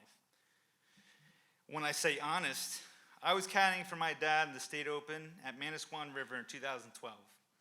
On the sharp dogleg left par 5, number 5, I knew to hustle ahead to 4 caddy, where I also got to link up with my mom, who I knew would be carrying a snack for me. By the time Ed was hitting his tee shot, I had his 75-pound staff bag on my shoulder, ready to scout the second shot. But his tee shot clipped an inside tree limb, rattled, and exited faster than it entered, heading straight for me. The ball struck Ed's bag, leaving 2 witnesses to the penalty. Within 5 seconds, there was only 1 witness left, because as my mom could sense, the impending doom was coming our way. And she was already by the green. Players suffer penalties almost every round, but caddy enforced penalties are the worst. After I gathered the gumption to inform him of the infraction and a slight, brief stint of anger, I watched Ed hit a 250-yard threading three-wood under, around, and through what seemed like hundreds of trees and branches. The ball came to a rest on the putting green about 40 feet, in which he made for a birdie after the stroke penalty. Pretty good. Pretty good. On the car ride home, I asked him why calling that penalty on himself was so important, as no one would have known, to which he said, I would have known, and you would have known. Golf and life are very similar that way, where mistakes occur without anyone being around to see them. But we cannot get better if we don't learn from our mistakes. For decades, my brothers, or myself, or one of our many uncles or family friends have caddied and lugged that preposterously heavy bag with spare shoes in the rain around New Jersey golf courses and beyond to spend 100-degree days, 2-hour car rides with our dad, to watch him grind it out, to share in a part of his many victories, but also laugh together on the way home after a treacherous and awful day of play. I think I can speak for everyone that knows my father, that you have always been a Hall of Fame husband, a Hall of Fame father, a Hall of Fame friend, and now an NJSGA Hall of Fame golfer. And Mike, I wrote that first, so. Thank you, Dad, for me and everyone in this room. And it's my honor and privilege to introduce my father, Ed Whitman.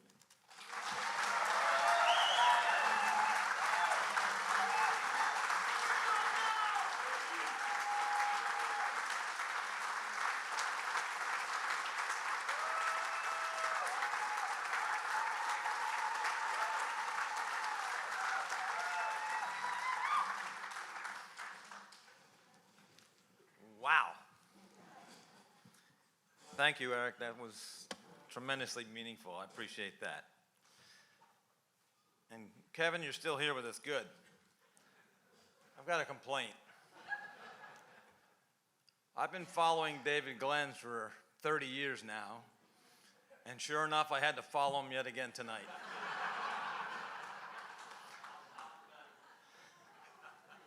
But thank you for what's going on here tonight.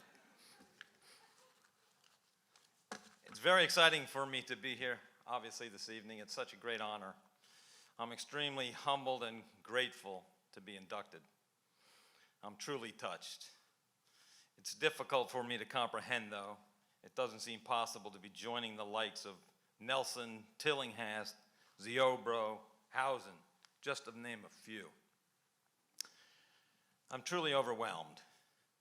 I'd like to congratulate our fellow inductees. Karen, congratulations. I'm sure Fairmount is very proud of you.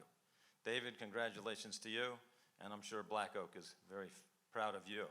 And to the Crump family and Pine Valley, I'm sure you're very proud of this moment and tonight, so congratulations to all. And I'd like to thank everyone in attendance. Obviously, it wouldn't be much of a night if you weren't here, so thanks to all of you for making this a wonderful evening. I've played golf for a long time here in New Jersey,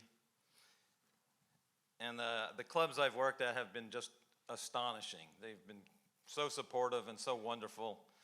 It's been outstanding and terrific for me to have such a wonderful career with each club. I'll get to them in a minute.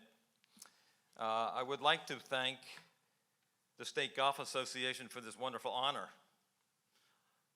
I have played in the State Open for nearly a half a century now, and it has been I have some of the fondest memories of my lifetime.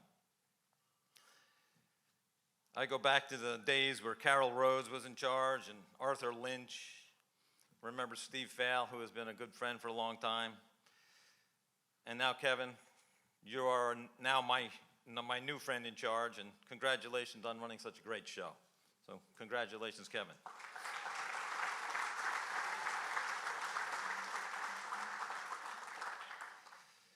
I'd like to thank a few golf professionals that have made me a better player and a better person.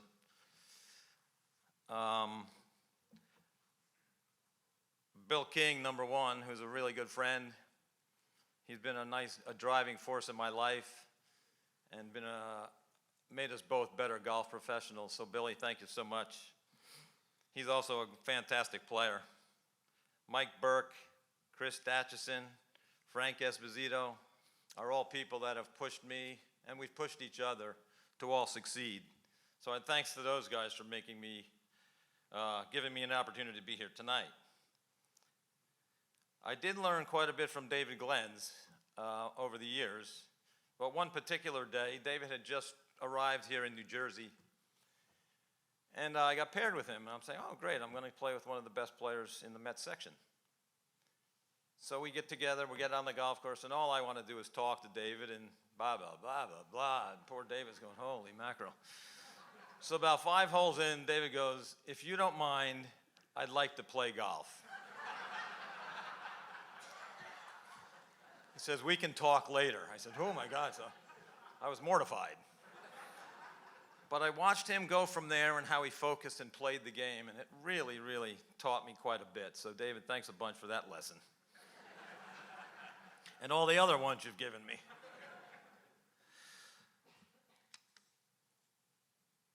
I have a good story with Bill King. He caddied for me one time at the Open, the U.S. Open, that is at Baltusrol.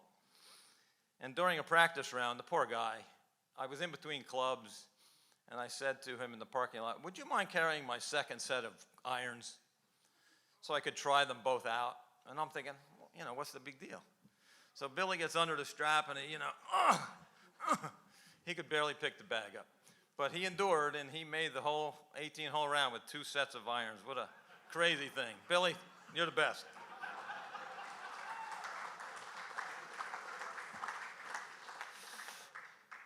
And that same day, matter of fact, Billy says to me, we're reading no, it wasn't the same day. It was the first round of the event. And we're on the 4th green, the par 3, and I had fortunately hit the green. So we have a birdie putt, and I'm Billy, I can't read this. What do you see it doing? He says, I see it going, what the hell is that? So sure enough, he's talking about the people going, as it gets near the hole, and sure enough, he's a mind reader. It went in.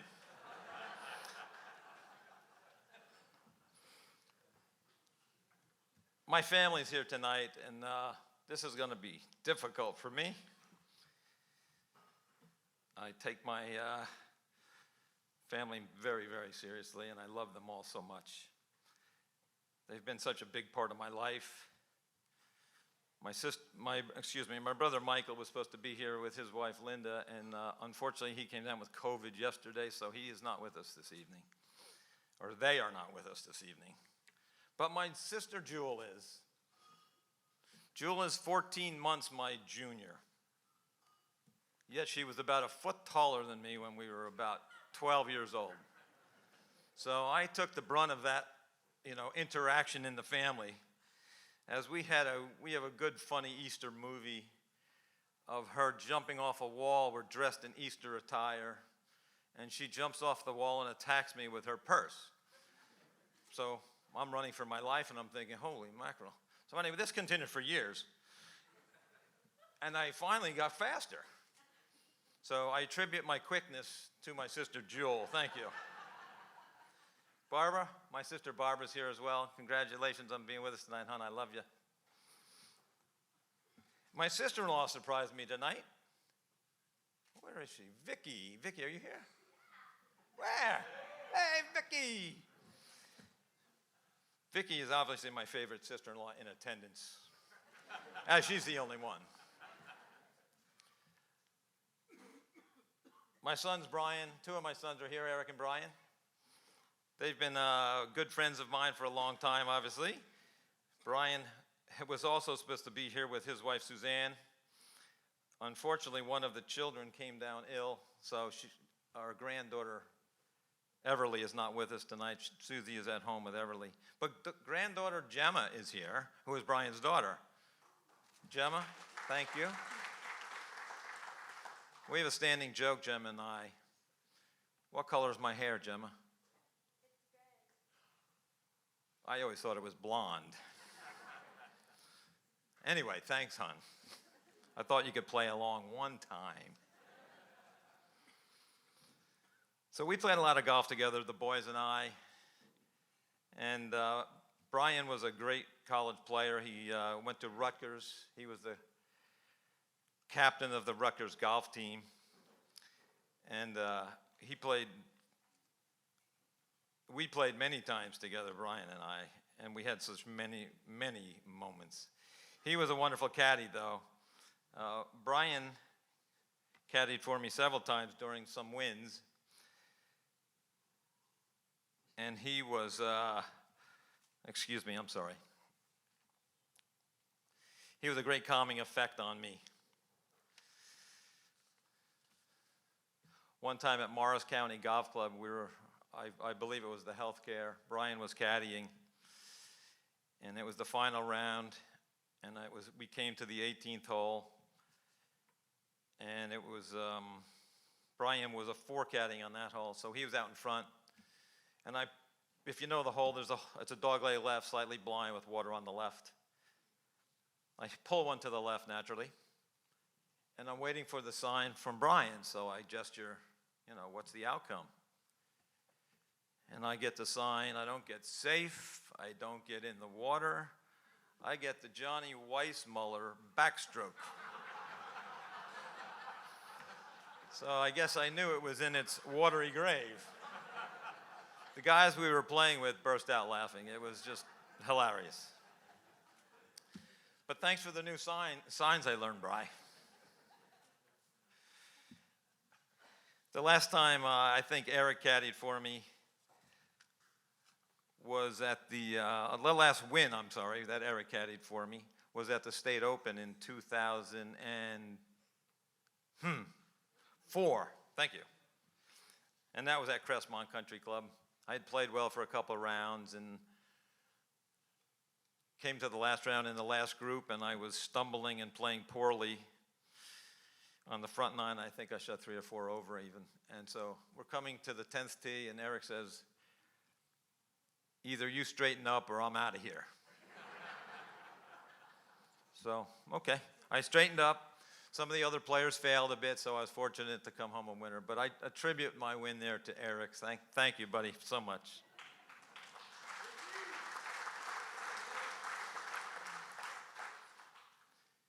I wanted to get to my wife before it was too late in the show. So Terry and I go to bed about 8:30, so we're struggling. Hon, you've been the great mother and the glue that's held our family together, and you've really made my life. So I love you dearly, and thank you so much for always being there. You never did play golf, though. I was a little disappointed. I gave Terry one golf lesson when I was at Oak Hill Golf Club, where we met, and this was 1975, I believe. And Terry did not like golf. But I persisted. We lasted, I don't know how long it was, and afterwards Terry gave me the bad news. I'm never playing golf again. But anyway, it worked out because I was never home anyway, so. Hun, thanks again. You've been an inspiration to me, and I owe most of my life to you. Thank you.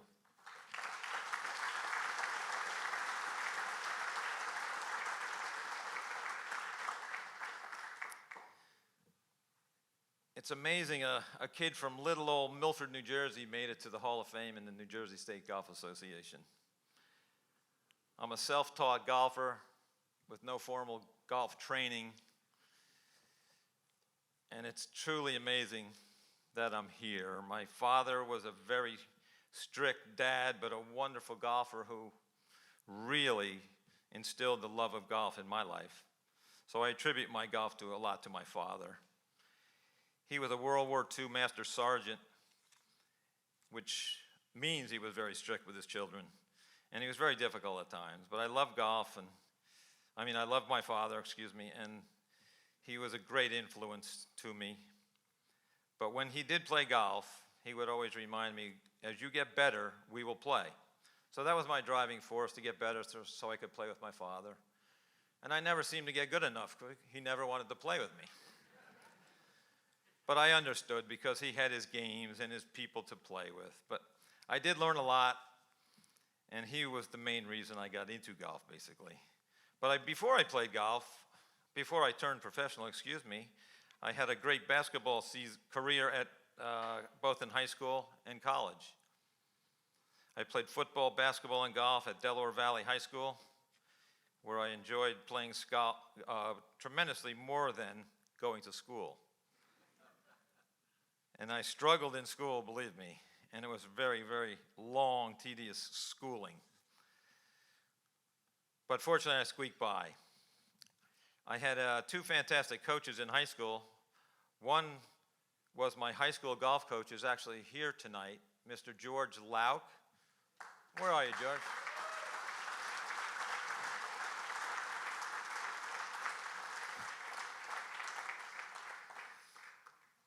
George taught us how to play golf and play it well. He was a wonderful, guide for all of us, and he was a wonderful man. I can't believe you're here, George. You very surprised me greatly. Thank you for coming. I had a fantastic high school basketball coach. He was also very strict. Seemed like I responded to people who were just that way. Basketball at the time was my strongest sport, and I had some outstanding all-star coaches at camp. Names you'll recognize probably: Bobby Knight, Coach K, Lou Carnesecca, Butch Brand-Vedikoff, and Pete Carell. So talk about inspirational. Bobby Knight could get more out of a player than anyone I have ever seen. He was loud and he was tough. But that is what I responded to, so I actually enjoyed that time with him.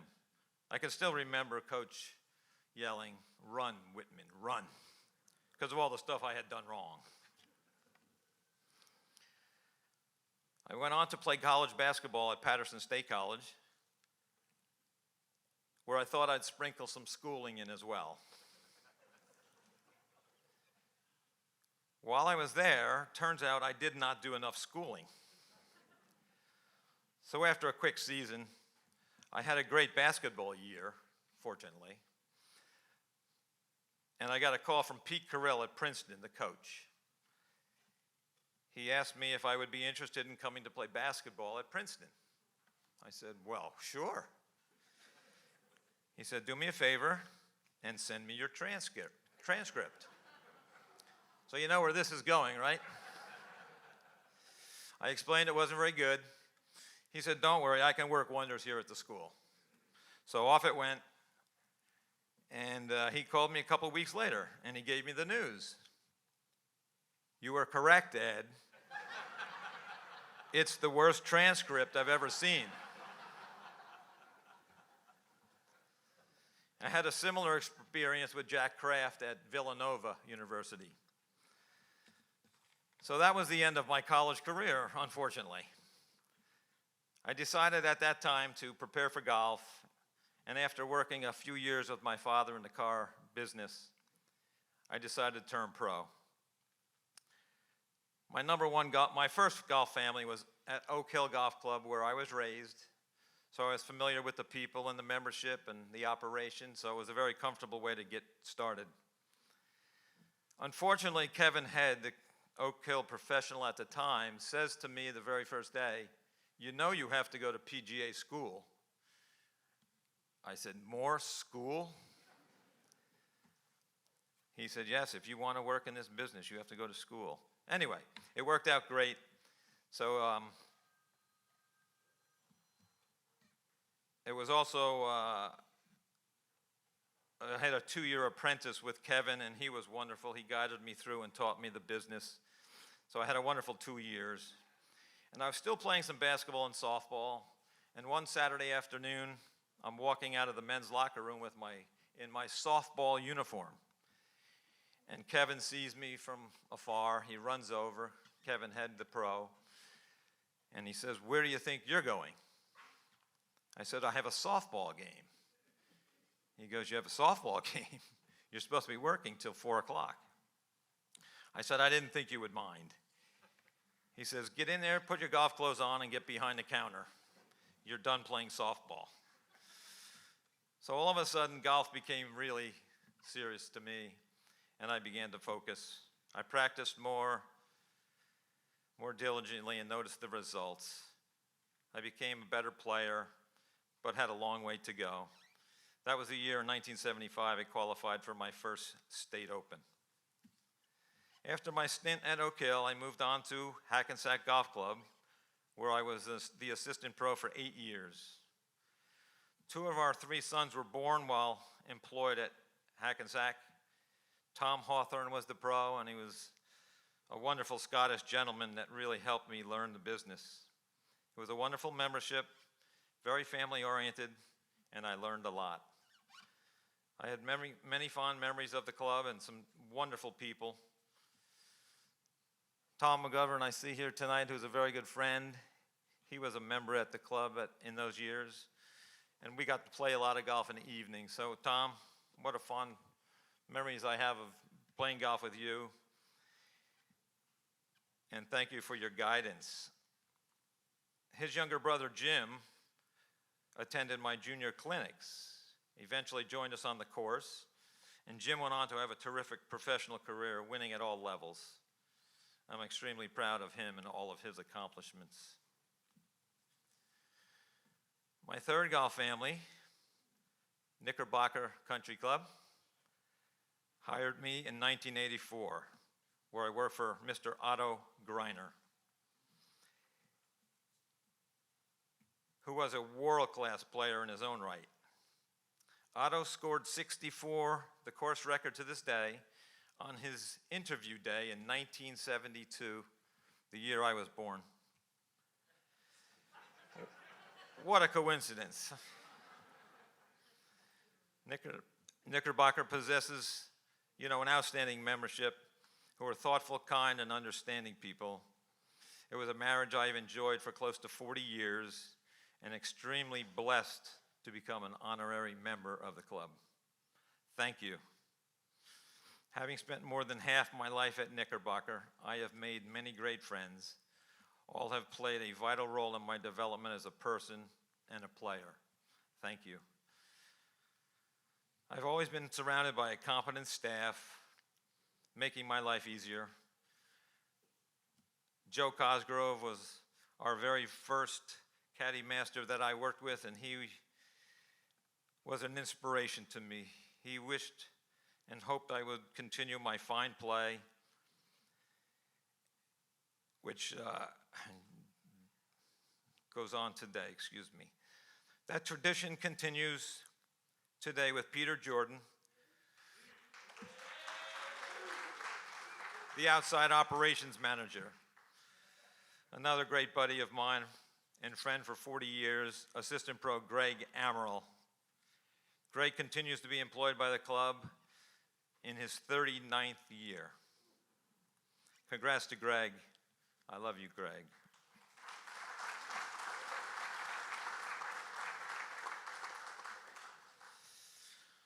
A couple of my great friends and chair people at the club, Kenny Morris, longtime golf chair. What a wonderful job he's done for the club over the years, and want to say thanks, Ken, for all your great time as my chairman. Mr. Phil Fabrizio, longtime golf chair, grounds chair, headed the course restoration for a couple years, which was a real headache for him. So that takes a real devotion. So congratulations to you, Phil. Thank you for being such a good friend. They're 2 great gentlemen, and I'm happy to have them, name them my friends. Well, that's my quick journey through my golfing career. It's been a wonderful journey. I appreciate you all being here to share this evening. Thank you so much. I am touched and extremely thankful for this induction. It's something I'll cherish forever. Thank you.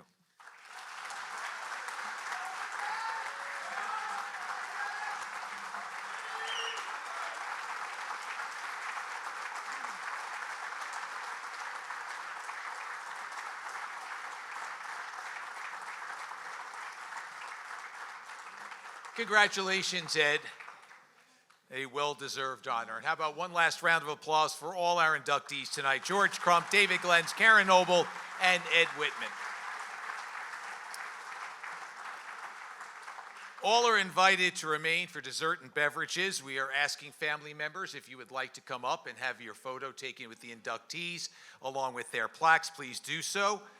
Thanks to Kevin Purcell and his staff for the fine job tonight.